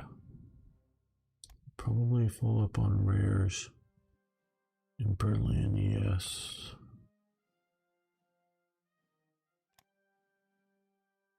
It was 5, yes. Okay, I'm trying to remember what would be a good amount.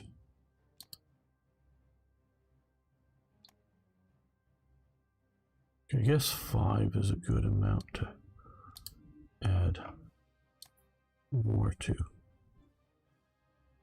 Because these modify the base number, not modify the current number. Okay, well, I think we're going to leave all of those. You know, tank factories to manufacturing ones. What are your thoughts on this? I don't think I do either.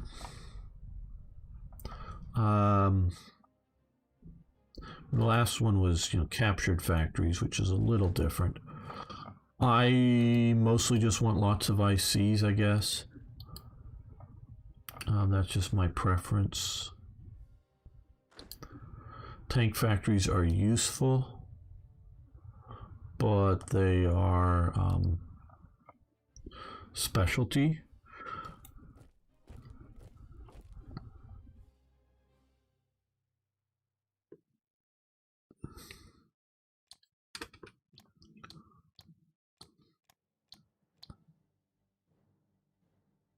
See, now we're not doing well at all. Okay, well, what we need to do here is, okay, how long until 36 hours? Well, they can start pushing. They're going to push then. Just so that we're pushing from their rear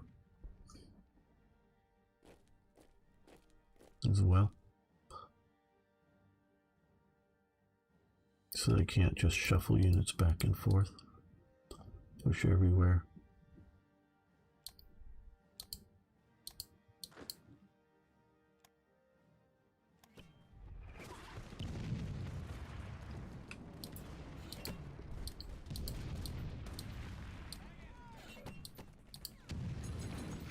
What are we doing with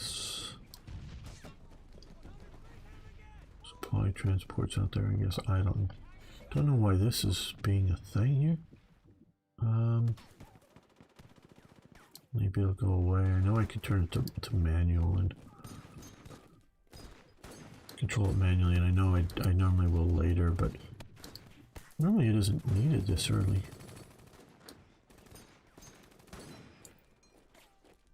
Let's go there. Kill this damn British army.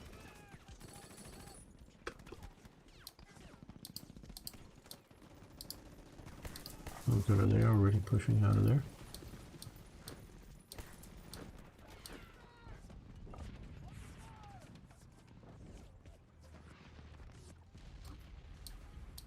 Okay, lots more production. Okay, enough? No, but a lot of infantry is coming in various forms. Some very much to help with occupation. let's put in some more submarines. Now, I don't know if it's possible in game terms to make, and I'm talking game terms, to make Britain surrender because of the U-boat warfare. I don't think so. And I'm not even going to try. What I'm hoping to do is to make my investment in submarines do more damage, cost them more than my investment in submarines. So let's say I invest 100 ICs or something, just some number in ICs, and if I cost them 200 ICs in lost convoys, and I'm seeing here I need more escorts,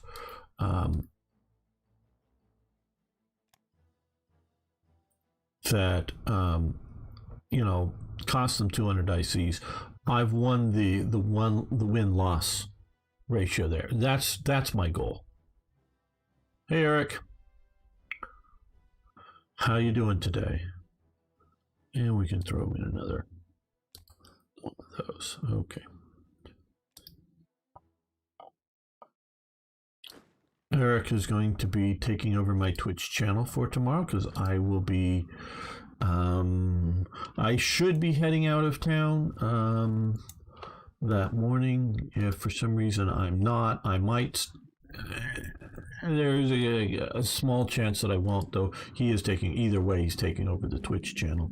I might show up and say hi a bit, but he will be playing War Thunder. Hope you'll still come by and hang out a bit with him.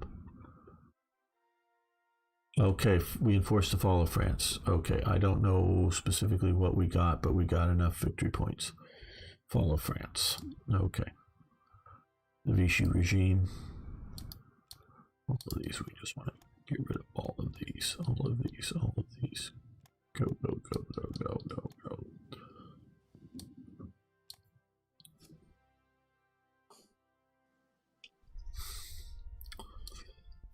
Well, I was having early in the stream, I was having a bit of a conversation with, okay, you guys just stop.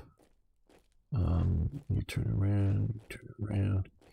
With DeGaro about, you know, he wanted me to take all sort of in a Hearts of Iron 4 manner. Take everything. Well, it's actually a good idea both in game terms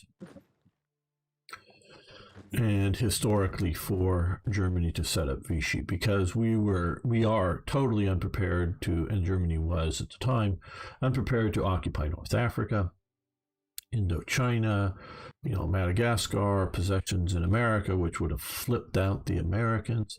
And it reduces occupation needs.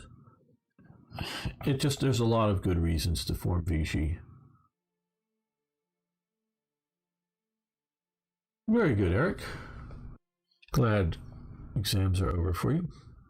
Now, okay, we have a lot of stuff I've been waiting to do. Okay, upgrade Liebstandard. Yes, we want to upgrade Liebstandard. Upgrade Totenkopf. Yes, we want to upgrade Totenkopf. No, we don't want to do that. Okay, create Waffen SS. We'll do theater. Okay, create the 16th Infantry Division motorized. Yes, this will be pulling some units off the map as some cases, and I didn't, because we see here, upgrade the 16th Infantry Division to the 16th Panzer, so we're going to pull the 16th, wherever that is. Often could be up here, which would be painful, but we'll live with that. Some of these decisions may go away after the first of the year, although we're not, or they could go away just at any particular time. It could just be between this and this date to happen. But we're going to upgrade all of these. I've been saying Field Herrenhalle, which is up here, I do believe, but we're going to go with better form. Panzer Group Guderian, yes.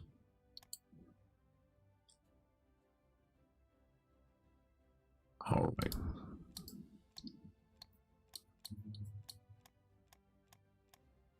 Right, now we're going save again. I know, a lot of saving.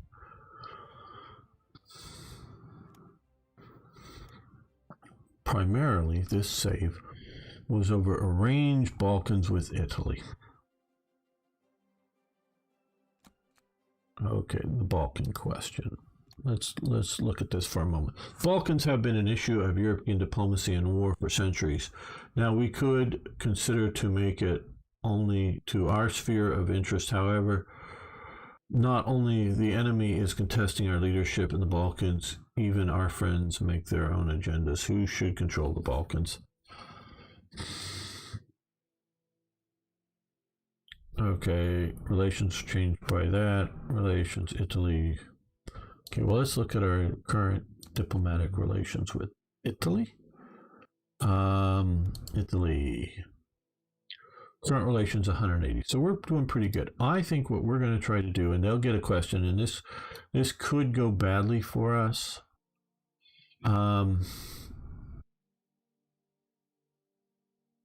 Yeah, I just don't trust the Italian AI.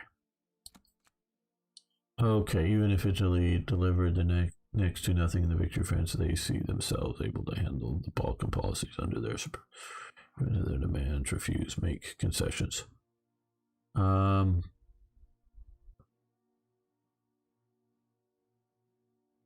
Italy, we're going to do make concessions, but not step back, I think is what we want to do. That might have gone better, might have gone worse, I don't know. Partially my understanding is that is who divvies up like Yugoslavia and Greece and how that happens.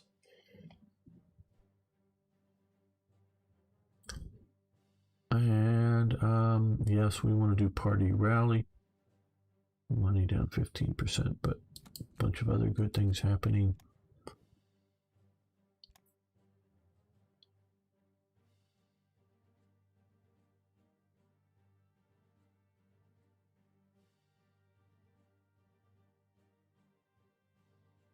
We're going to do small fleet, round up ships. The least impact. All right. Now, I think most of these new units are here. Okay, so now we have a hierarchy for the SS.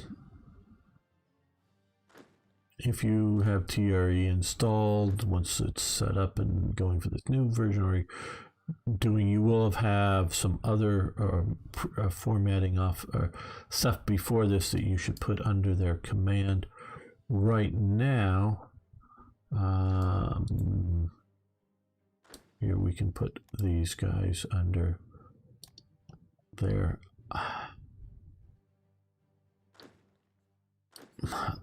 This doesn't entirely make sense for me. Not to say, well, because notice it's just Waffen SS and Field Commandant Stella Waffen SS. That should not. Sort of administratively, the Waffen SS is under the SS, but in field command sense of this game, it's under the army. Now they end up later in the war doing, core commands and whatnot. But now we have here Guderian's group. Okay, now I have a bunch of HQs heading this way. Good. What we don't have is a bunch of port guards just yet. So what we're going to do is do some temporary port guards. Keep before the British decide to, invade. We're going to drop these divisions. Well, one out in Brest. Oh, yeah, they're down there.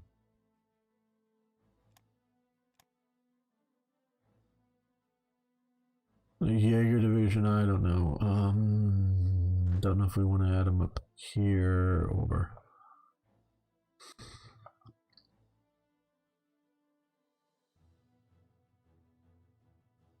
I really just want, we're getting some SS units. I really love having GGA installed with the game because they have good occupation units.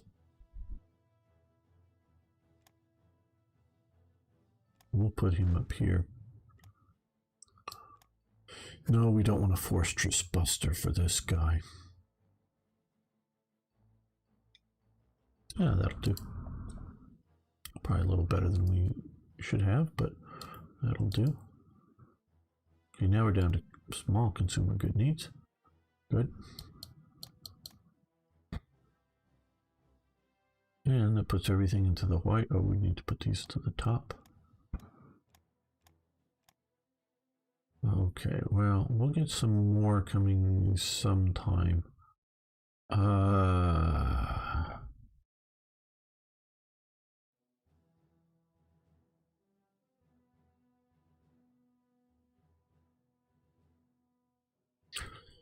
I think we're going to maybe having a bit of an air war coming, so let's do 6 more fighters to handle that.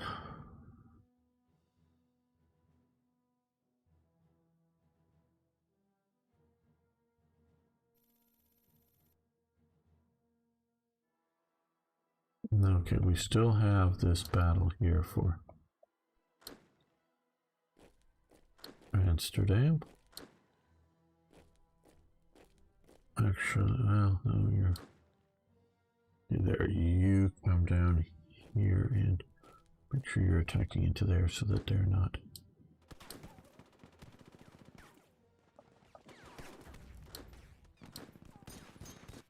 And we'll get the paras up here.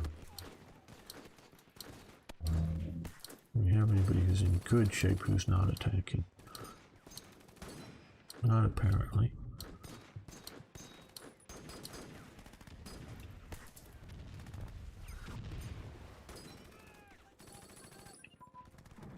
France has decided shame of defeat. Very good. BICE collaboration modifier. Hello, Ruse the Wizardo. How you doing?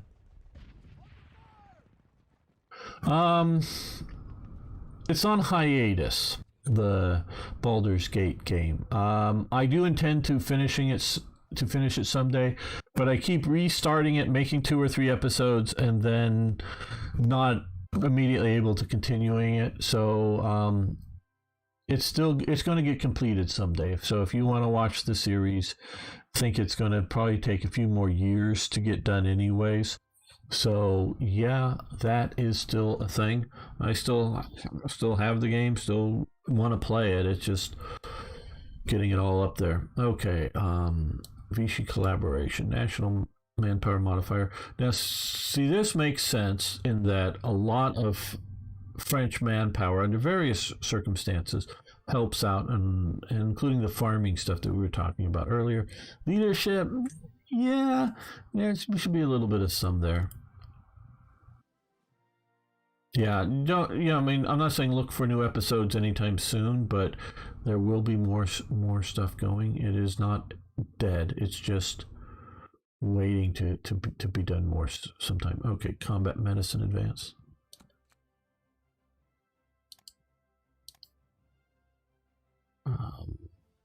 Yeah, that is under here. Okay, stop that. Yep. And homefront focus advance. We'll look at that.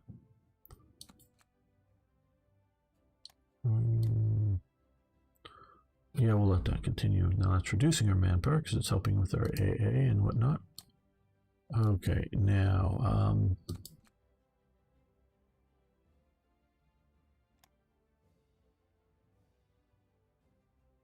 of course, probably, well, other than asking here personally now, that's cool and makes me think about the series, but making comments on videos, even old ones, more likely to show people that the more I see interest in people watching the series, the more likely I am to continue it. Ruse, that's just a basic fact, I guess. So if you and other people comment on videos, I will much more likely start making them sooner. Thank you, Arno. Okay, yes, we'll give you energy. Our Vichy friends.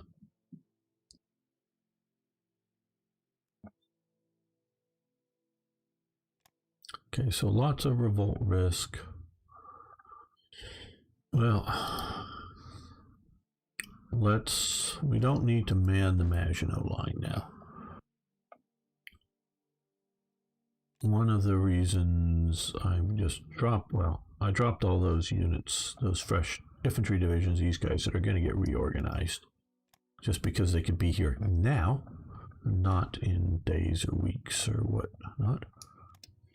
But they'll be here now. I was intending to use these garrison forces as additional forces.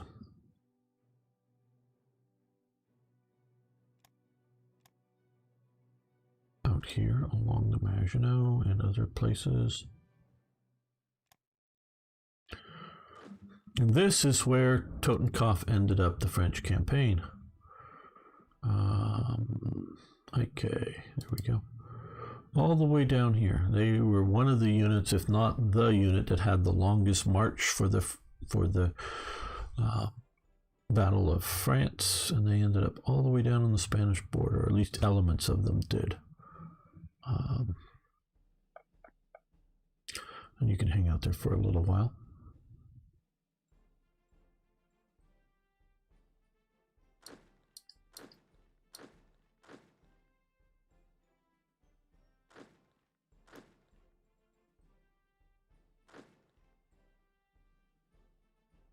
No, we got another one. Oh, maybe.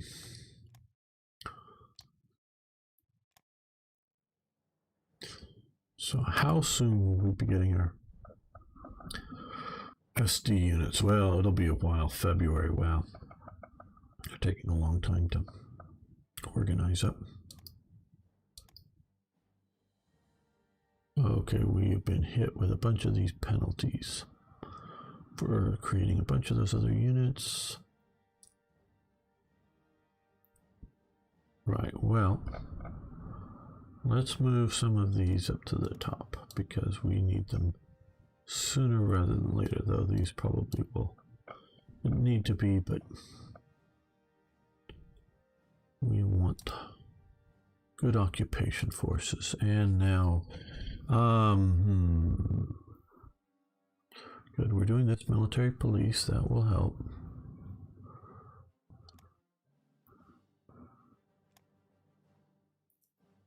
Improve security units, that will help. Add suppression, there we go. So you can see here whether that's the police, the CPO, which are those SD guys.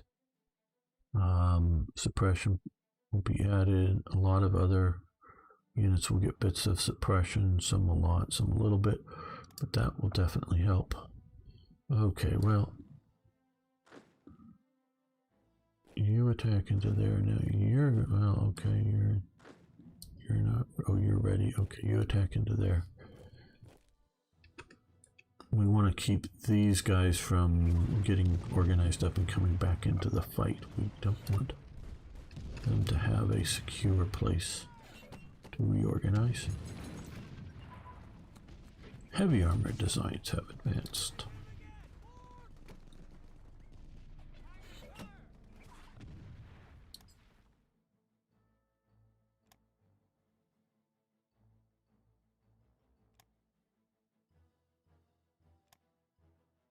Looking for 1940s technologies or technologies that like the improved security, which is also 1940s, but that we might need sooner, but we'll do that. Ski brigade.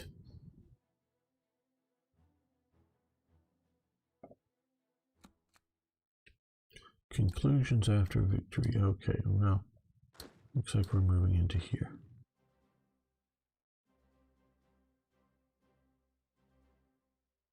Oh, Panzergruppe Kleist shattered. Lovely.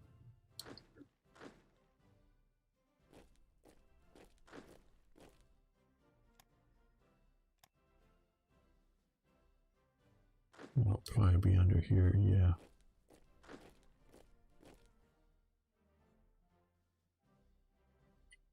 Well, let's get all of these guys coming north, just in case they get there, they'll still be useful. Okay,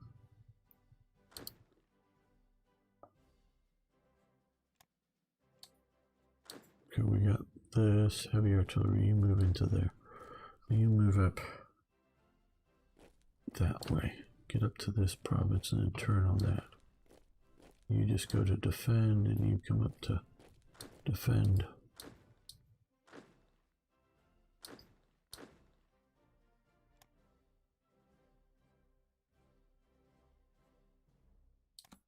Okay, Gulf of Tonkin. Leadership, research efficiency, and black soil happened to us because of that. Because what happened here is Japan takes over. Now, to give you a little bit of what sort of happens is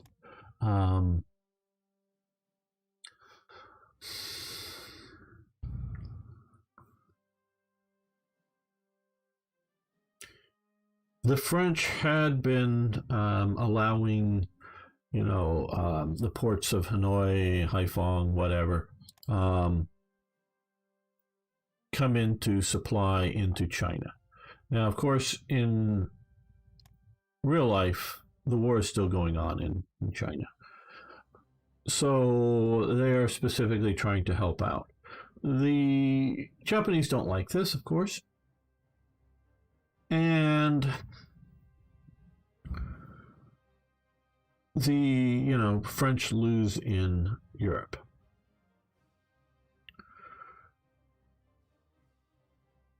The Japanese insist upon occupying Indochina. Trying to remember some of the details.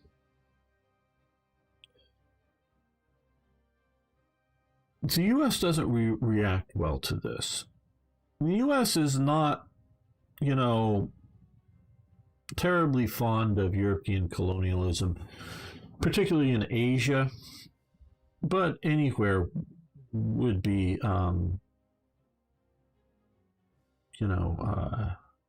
somewhat correct. The U.S. ideologically at the time, and sort of to this day, wants to see local governance, but also wants to see, in which they see the colonialism, and it varies, as sort of grabbing up market share. And the U.S. wants to have open markets. And it's not entirely just, the U.S. wants to be able to sell widgets in Indonesia, or Indochina, actually, which is Vietnam, but at this time, I mean, they do, as opposed to just the French selling widgets in Indochina. They want to be able to do it there. But they're going, hey, anybody should be able to sell it there. And, let's set up, reasonable local regimes. They're not beyond, I don't know, how do I say this and not be too hyperbolic? They're not saying that all the local governments are good and reasonable and they should be in charge, but they think that you should promote local stuff. So they're not terribly thrilled with the idea of colonial empires. They're not like trying to dismantle things like Hong Kong or Singapore as sort of outposts, because hey, the U.S. sort of wants outposts too. But like the Philippines, they were scheduled to get independence long before this time in 1945. They were scheduled to get independence. It wasn't meant to be a permanent occupation, and definitely not meant to be a colony. Permanent thing. Now, Guam sort of was, which was taken at the same time. But, the U.S. combination of needs an island for coaling, refueling coal ships, and a realistic look. Yeah, Guam, yeah, you people are cool, but you're sort of like primitive, and it's a big, mean, evil world out there, and if we're not here, somebody else can just accidentally, acquire you by showing up with a ship. So yeah, we're going to keep you where the Philippines, they see as, a nation and whatnot, and could be on their own. So they are distinct like that. And definitely they want to, of course, keep some basing rights and other stuff when they take away, the Philippines from Spaniard. Because, they don't conquer the Philippines from the Filipinos. They conquer it from the Spaniards. Now, they fight the Filipinos, particularly the Maros down in the south, but they fight various Filipinos to maintain their control. But they're trying to build a Philippine version of the United States, replicate themselves and get them independent. So, like I say, they're not like hooray for European colonialism, but they don't see the Japanese as being the enlightened people that are going to create local governments either. So it's like it's not an improvement to the situation, and it's with Japanese aggression in China, it seems as more of the same. So this sort of really starts pissing the U.S. off. Now, what happens locally is the French get told the Japanese are showing up, and you just stay in your barracks. Basically, my understanding is throughout the Second World War, the rest of it, most of the French units just stay in their barracks, and they stay sort of armed. They just don't do anything. And so they just sort of, it's joint occupation, if you will, and mostly with a Japanese face on it. But where the civil administration, to one degree or another, continues under Vichy France, and then under, I guess, theoretically Free French, or whatever you want to call the French colonial administration after that point. What more early? Because we got, I think, all of these 1940s that we particularly want. Well, we can do mountain unit training. Time on target we could do now. Yeah, that would be good. That's a new one. Now we still have more leadership. Okay, how much do we have? Okay, a little more than half a point. Let's see if any of these others have appeared available to us that weren't before for whatever reason. Political indoctrination. Okay, we'll keep our little SS buddies indoctrinated. No, create the 13th Panzer Division. Yes, please.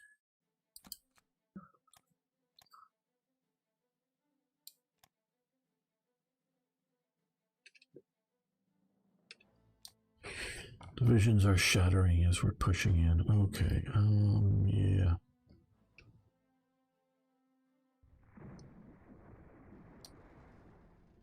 Western Mid-Atlantic Ridge supply mode.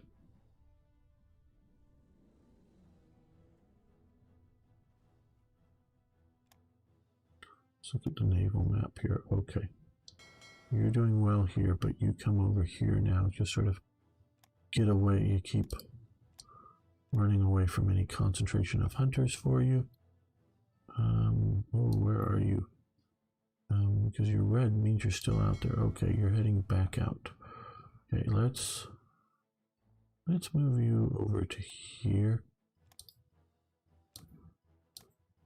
Now, what we also want to do here is, now that we have this occupied, we'll deal with the generals a bit later. Let's create, I think in strengths of 3 seems about right.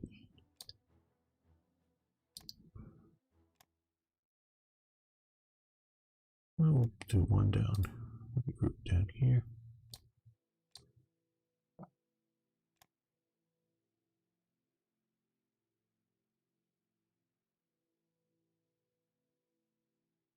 Okay, well, let's do this group up at 4, I guess, because we want to keep the long range subs separate, because they'll be able to operate. Oh, I clicked that one a bit.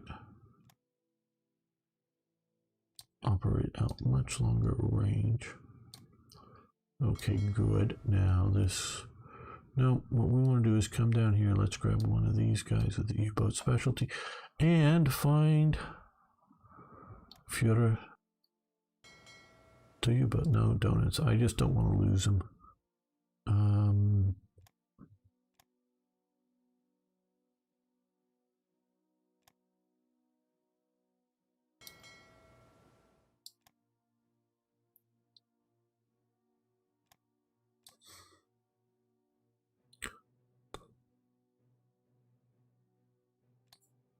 Now what we will do is send you out to Lorient. I think so. We'll move that as a command structure there. Now,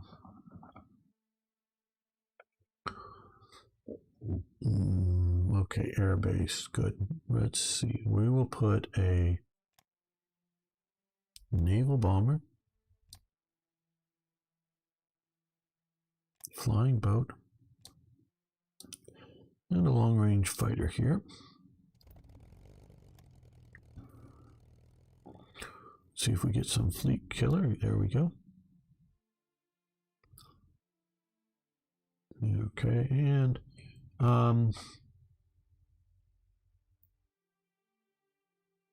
yeah, let's put them in the same location just so that for fighter attacks and whatnot until we get this better in hand. Also down here.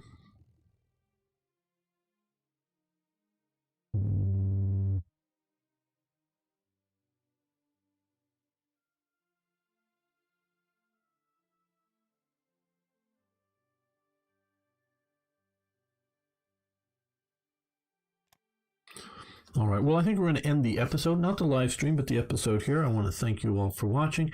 Thanks for liking the videos. If you haven't already, please, of course, like I was saying earlier, subscribe. See you next time for even more Hearts of Iron. Okay. So we'll make another episode here. I just wanted to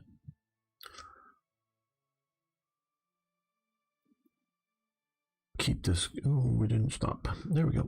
There we go. That stopped it. Why didn't it stop before? I don't know. We demands the Atlantic Wall. Well, that will be coming. Now I'll talk about that coming up. Welcome back, fellow armchair generals. This is Gamer 1745 here with my continued playthrough of Hearts of Iron 3's Black Ice 10.41. Now we're playing this without any of the other mods because I needed to look at how the game plays, look at what's going on to understand how best to make TRE fit with the rest of it. And that's really why I have done this and done it this way. So we need to continue playing with this. Now I've just noticed here we have Gerd von Rundstedt command element there. It's sort of kind of okay. So what?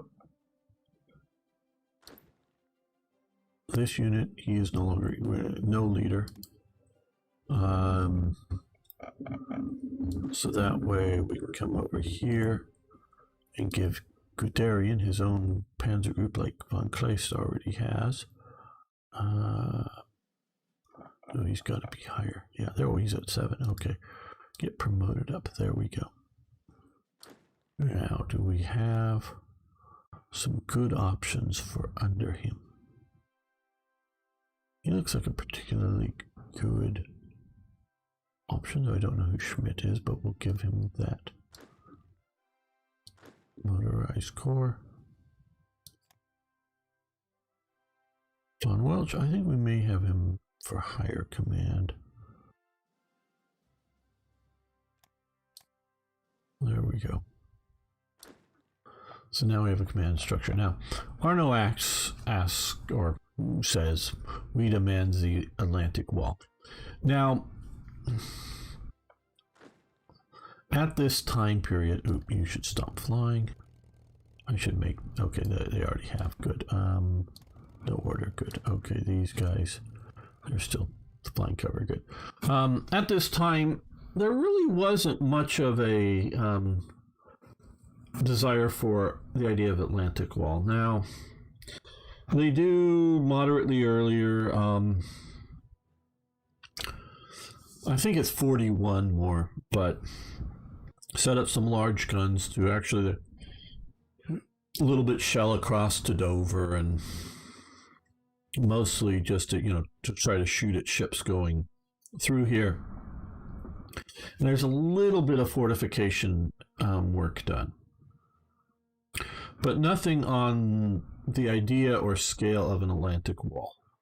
And to the best of my knowledge, it doesn't even occur to the Germans to do this, because there isn't any real need for an Atlantic Wall, because you're just facing off against the British, and they've chased them out, at Dunkirk. And not that they couldn't raid, because they do, Churchill gets the commandos formed up and are raiding. And that's what I'm talking sort of about, like fortification, is they're like throwing up barbed wire around places, setting up, maybe pouring some concrete and setting up some, a few pillboxes around, targets that the British, like as they put in radar, I'm thinking, or, some of the port defenses. And they're doing little bits of stuff just to be able to deal with, commando raids, kind of stuff like that. It's nowhere near the idea of an Atlantic Wall. Because, everybody knows, including the British and the Germans know, that if they were to, say, plunk 4 divisions ashore and get them ashore efficiently, and they probably at some point could, and they realized that they could, what's that going to matter? Germany's just going to slam in 20 divisions on them and just kill them, as a division. That isn't even a real question. It is not until the United States enters the war that they even really consider doing an Atlantic Wall.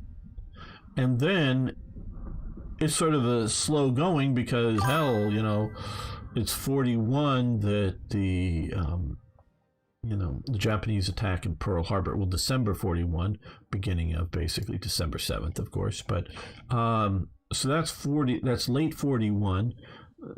They're facing, in December, they're facing problems in Moscow. And so they're all focused on, hey, it's, Moscow, then, survive the winter, and then we're going to have a spring offensive. And of course, they decide the 42 offensive is, going down to the Caucasus. There's very good reasons to go to the Caucasus. Don't get me wrong, there are. I think it would have been better to, and more achievable, to do an offensive that would take out Leningrad and truly, whether they make it to Archangel up here or not, but truly cut off, again, whether they make it, and they probably could make it with a bit of help from the Finns, do some naval landings, taking out Murmansk, and sort of securing, if you will, somewhere along here, one, cutting off any supplies other than through Archangel. But if you have Murmansk out here, it's getting harder and harder to send supplies around. And remember, Murmansk is shut in the winter, because even if this port may or may not be free, the ice up in this area is way too thick. So Murmansk is shut in the winter. Oh, and in the summer? Yeah, it's light 24 hours a day. They can fly around and spot convoys very easily. So, and it's really that they're able to push a little bit further out, out in this region out here to be harder to hit. But once they get here, they start getting in under Soviet air cover. But if you have German operations out here, and then you could build, somewhere out here, some sort of air base that you can, supply along the coast, that now you have to bring the convoys in, in close at some point here. And it's no longer like they get to be out in the ocean. It's going to get, in summertime, it's going to get pretty damn hard to supply into Archangel. So securing the northern flank securely would free up a lot of units, and probably would have saved the disaster of Stalingrad.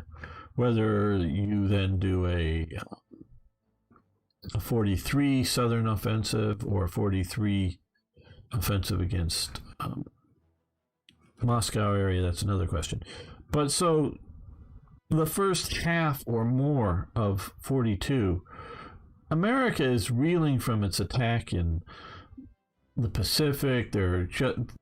They've already instituted a draft before the war starts, but they're now really actually drafting people in large numbers. So they're just ramping up. So there's no even really need in 42 for the idea of an Atlantic wall. Now they're starting to think that this could be a serious problem.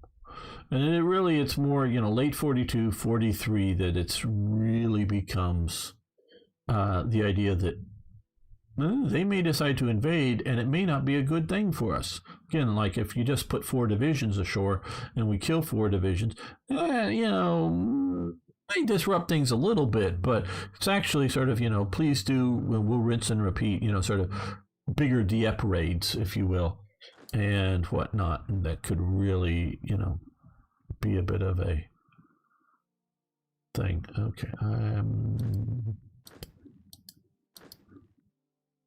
Okay, you come here while you attack here. No. You're going to also attack there.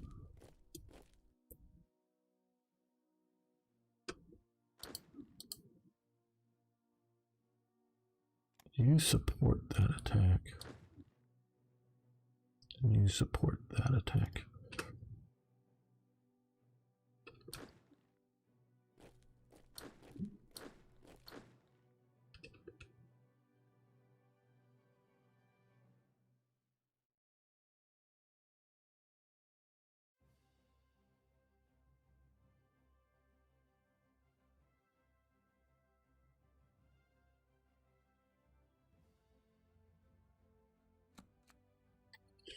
The 11th Army Commando, yes, please. As we have more of these, no.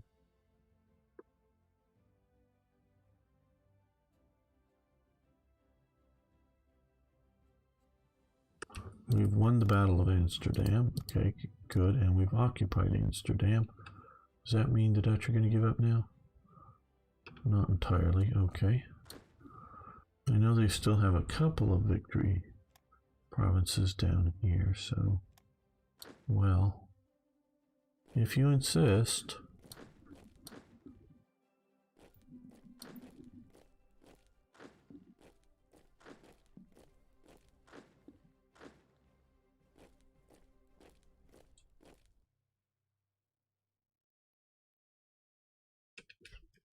And probably because we've taken Amsterdam, more leadership.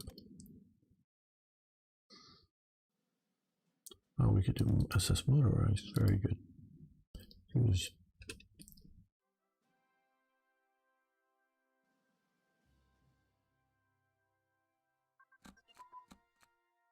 Okay, small warship air search radar has advanced. I think that is,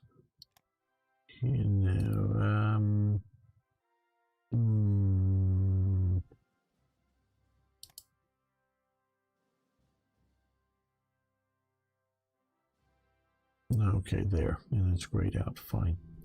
Well, we can start doing some of these others. So, we'll do frigate class. Build amphibious armor. Yeah, we'll do that. That could be helpful. Totenkopf disbanded, get some manpower. Yeah, would sort of like to wait on that, but okay.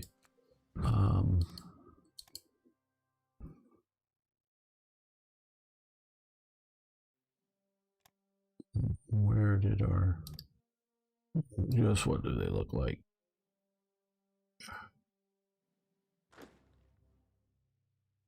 Ooh, special purpose.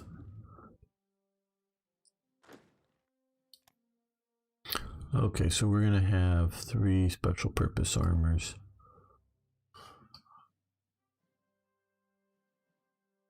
We'll see how well they work once they're sort of up and going.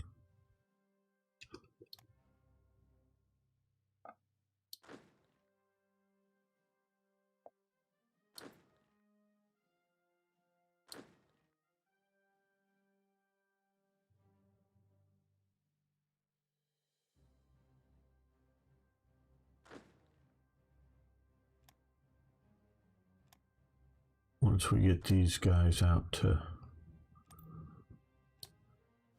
these ports, they need headquarters, and then we'll, when we reassign headquarters, I think this is, yeah, because we don't want Rangel in charge of just an infantry division. We'll redo who the divisional commanders are then. I think one of these needs to go out here. Oh, he's in good shape. Okay.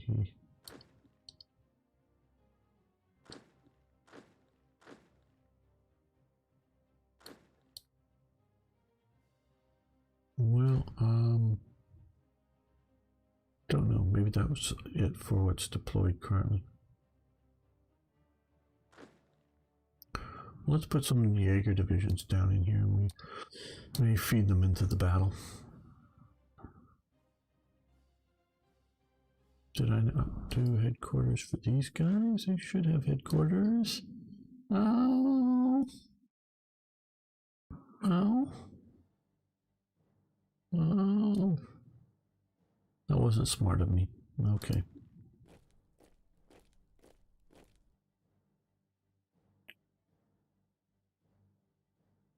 Somebody stole our blueprints. Hope it was friendly people.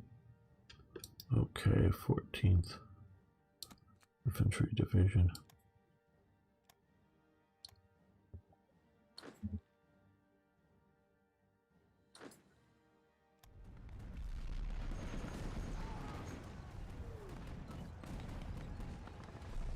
Well, our Navy is mostly sitting up here.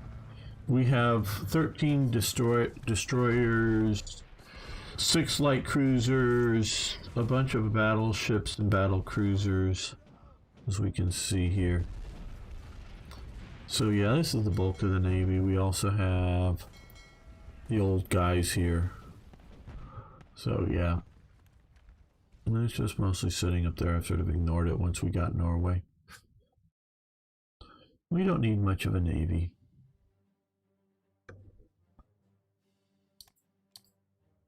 Okay, you've won in Harlem.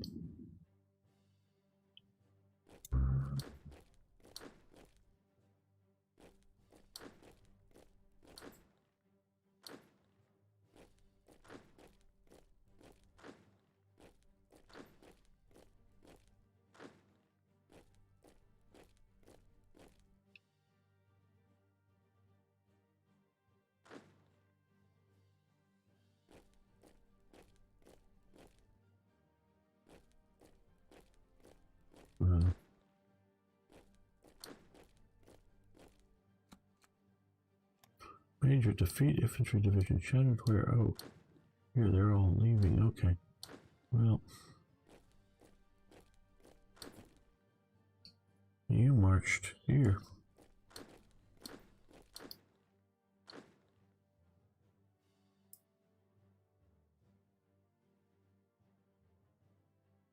Yeah, no, DDs we don't need.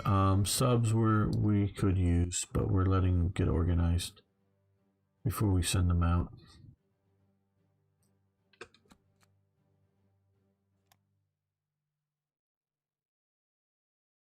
Our plan for naval action is to avoid it.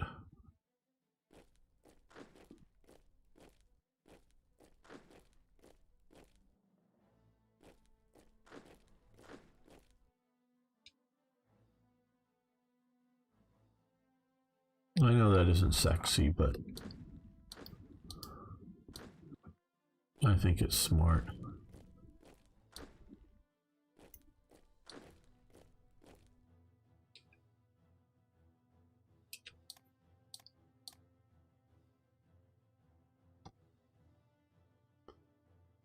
Yeah, we have some subs out here.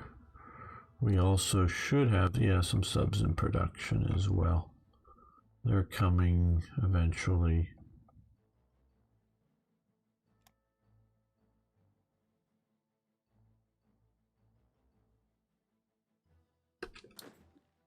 Okay, you guys march into there. You guys march into there. You guys march into there. Keep them from having an easy time of it.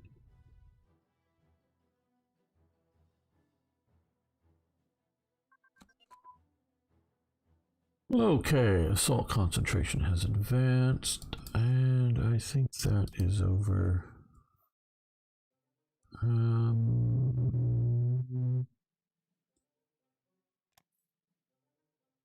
Where? Do we have a clue here? Grand Battle Doctrine.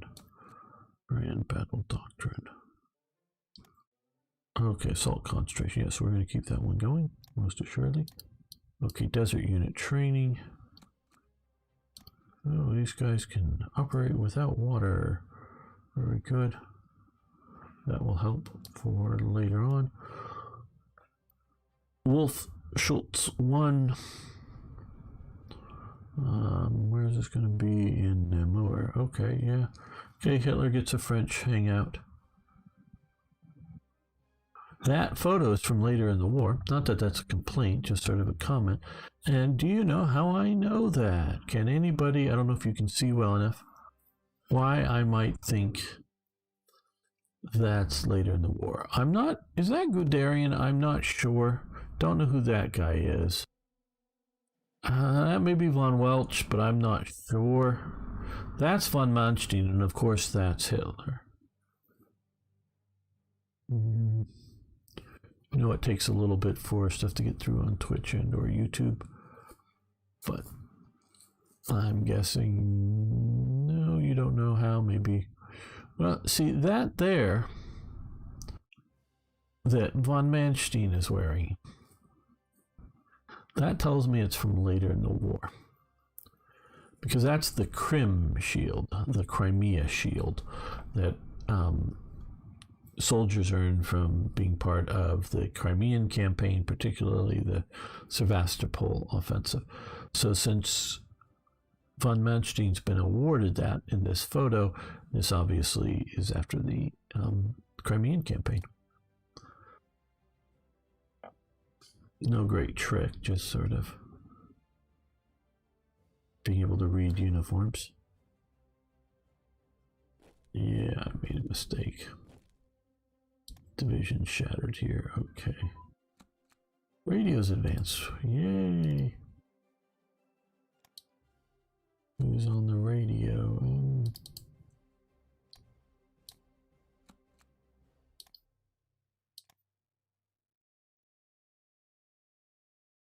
I want the SD units to suppress everybody.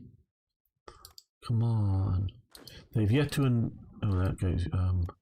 they haven't invented Google yet for suppression, so we need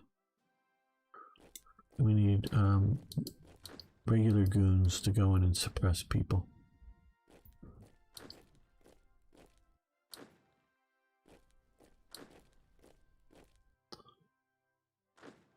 They don't have algorithms yet for suppression.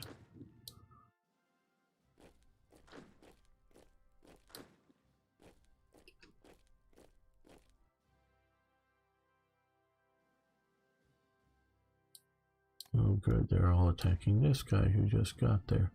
But there's more coming, don't worry. Just hang on.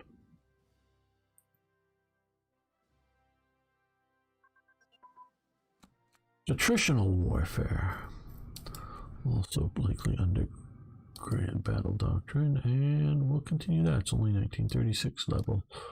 Airborne unit training, which is critical because if we are parachuting someone in, we want the best organization morale to fight while cut off. So we'll keep that one going for sure.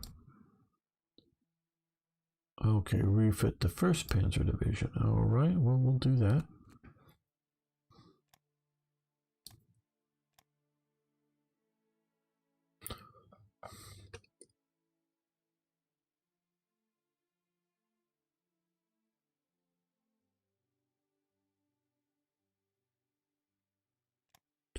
Another division shatters. Flying boat prototypes.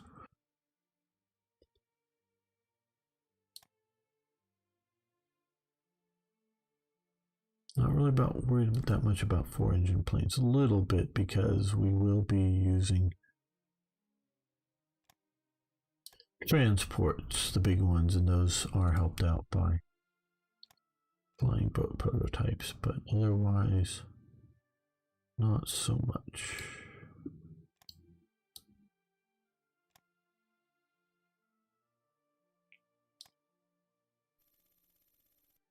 And then Finland, yes, you can have energy.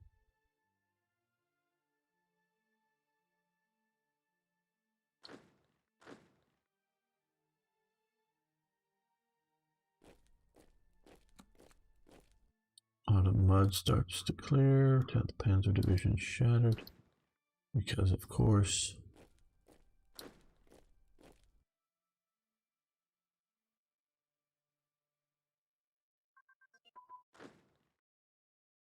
Oh, what tech did we just get? It's too big. Partisan suppression increased to 3. Is it over here? Yeah, we want to keep that going.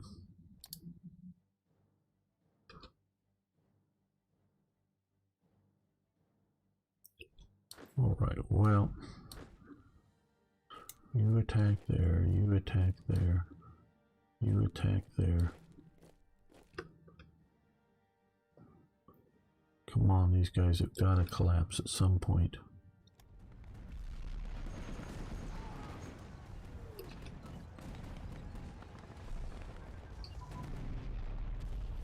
Airborne assault tactics. Yeah, we'll let that continue too.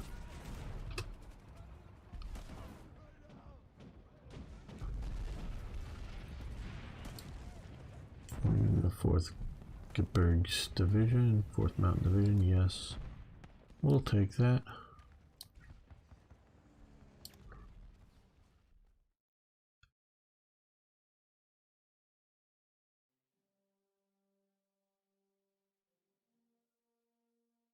Soviet Union is mobilizing. Ooh.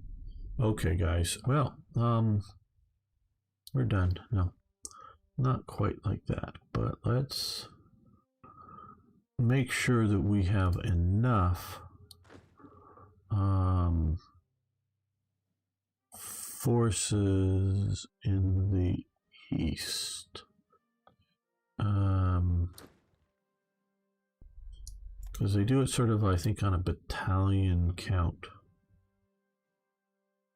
sort of manner to go, oh, is there enough forces occupying that make it work, or, you know, make it too costly to invade? So we're going to, and right offhand, I do not know what the numbers are supposed to be, or paying close enough attention to know what numbers we have here.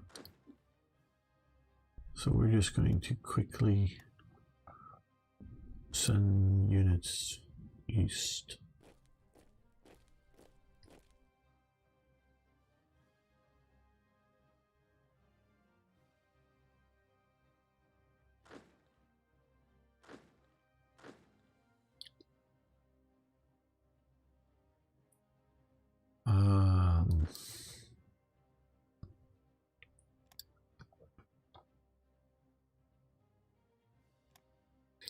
All right, that'll help.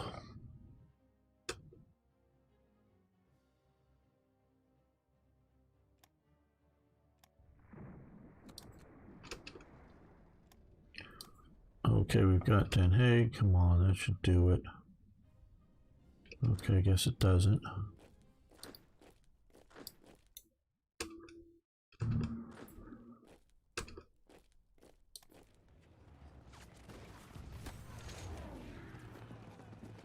Don't let them have a Dunkirk. Keep pushing them. Okay, we're losing another Totenkopf Standard, and single engine aircraft fighter prototype has advanced.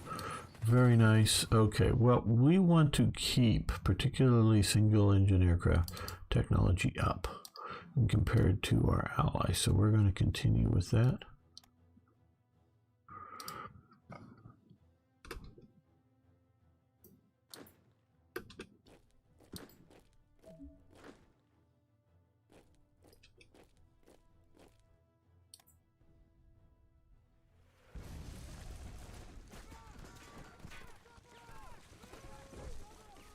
Hitler dances a jig. They actually sort of fake the jig dance. He does sort of like stamp his feet or whatnot, but I'm not going to read all of this, but they sort of loop it through with the shots. Yes, Rotterdam for the win. Well, it's sure a hard fight there.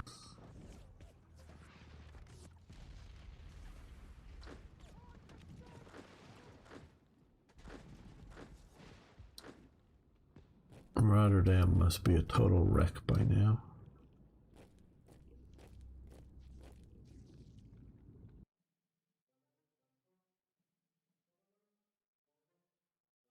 Surprised it hasn't fallen, with especially taking Den Haag and Amsterdam for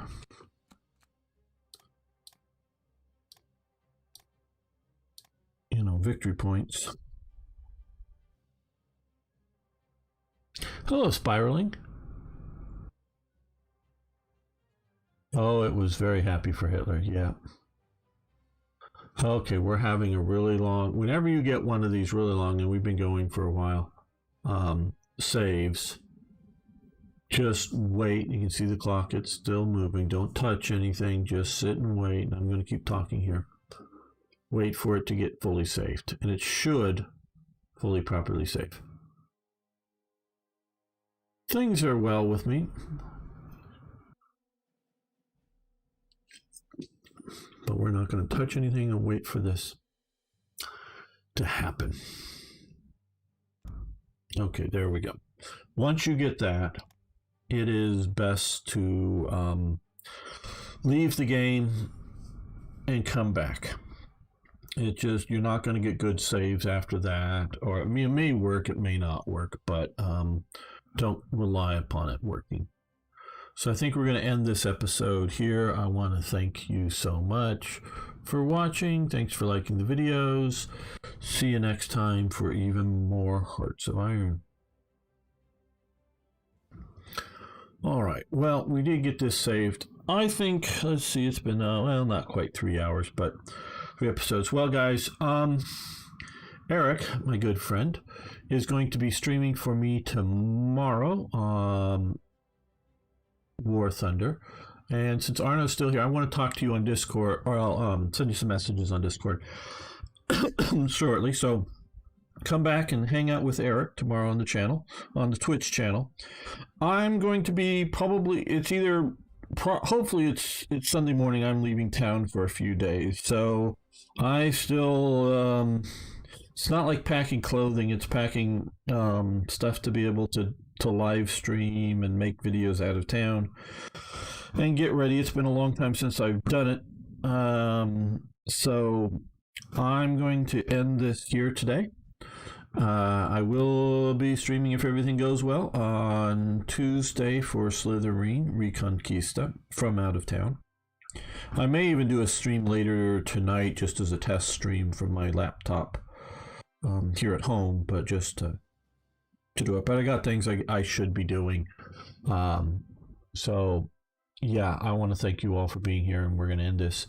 Come back tomorrow, and I should be back doing this normal stuff Saturday, but just want to let you know. So videos, I have some sort of prepared to go out. Might be sparse next week, but I'm not sure. We'll see how that goes. So yeah. Okay, Arno, I want to just, after this, I'll talk to you for just a minute or so on Discord if you can. Just maybe text is all needed, but and let everybody go. Okay, thanks everyone.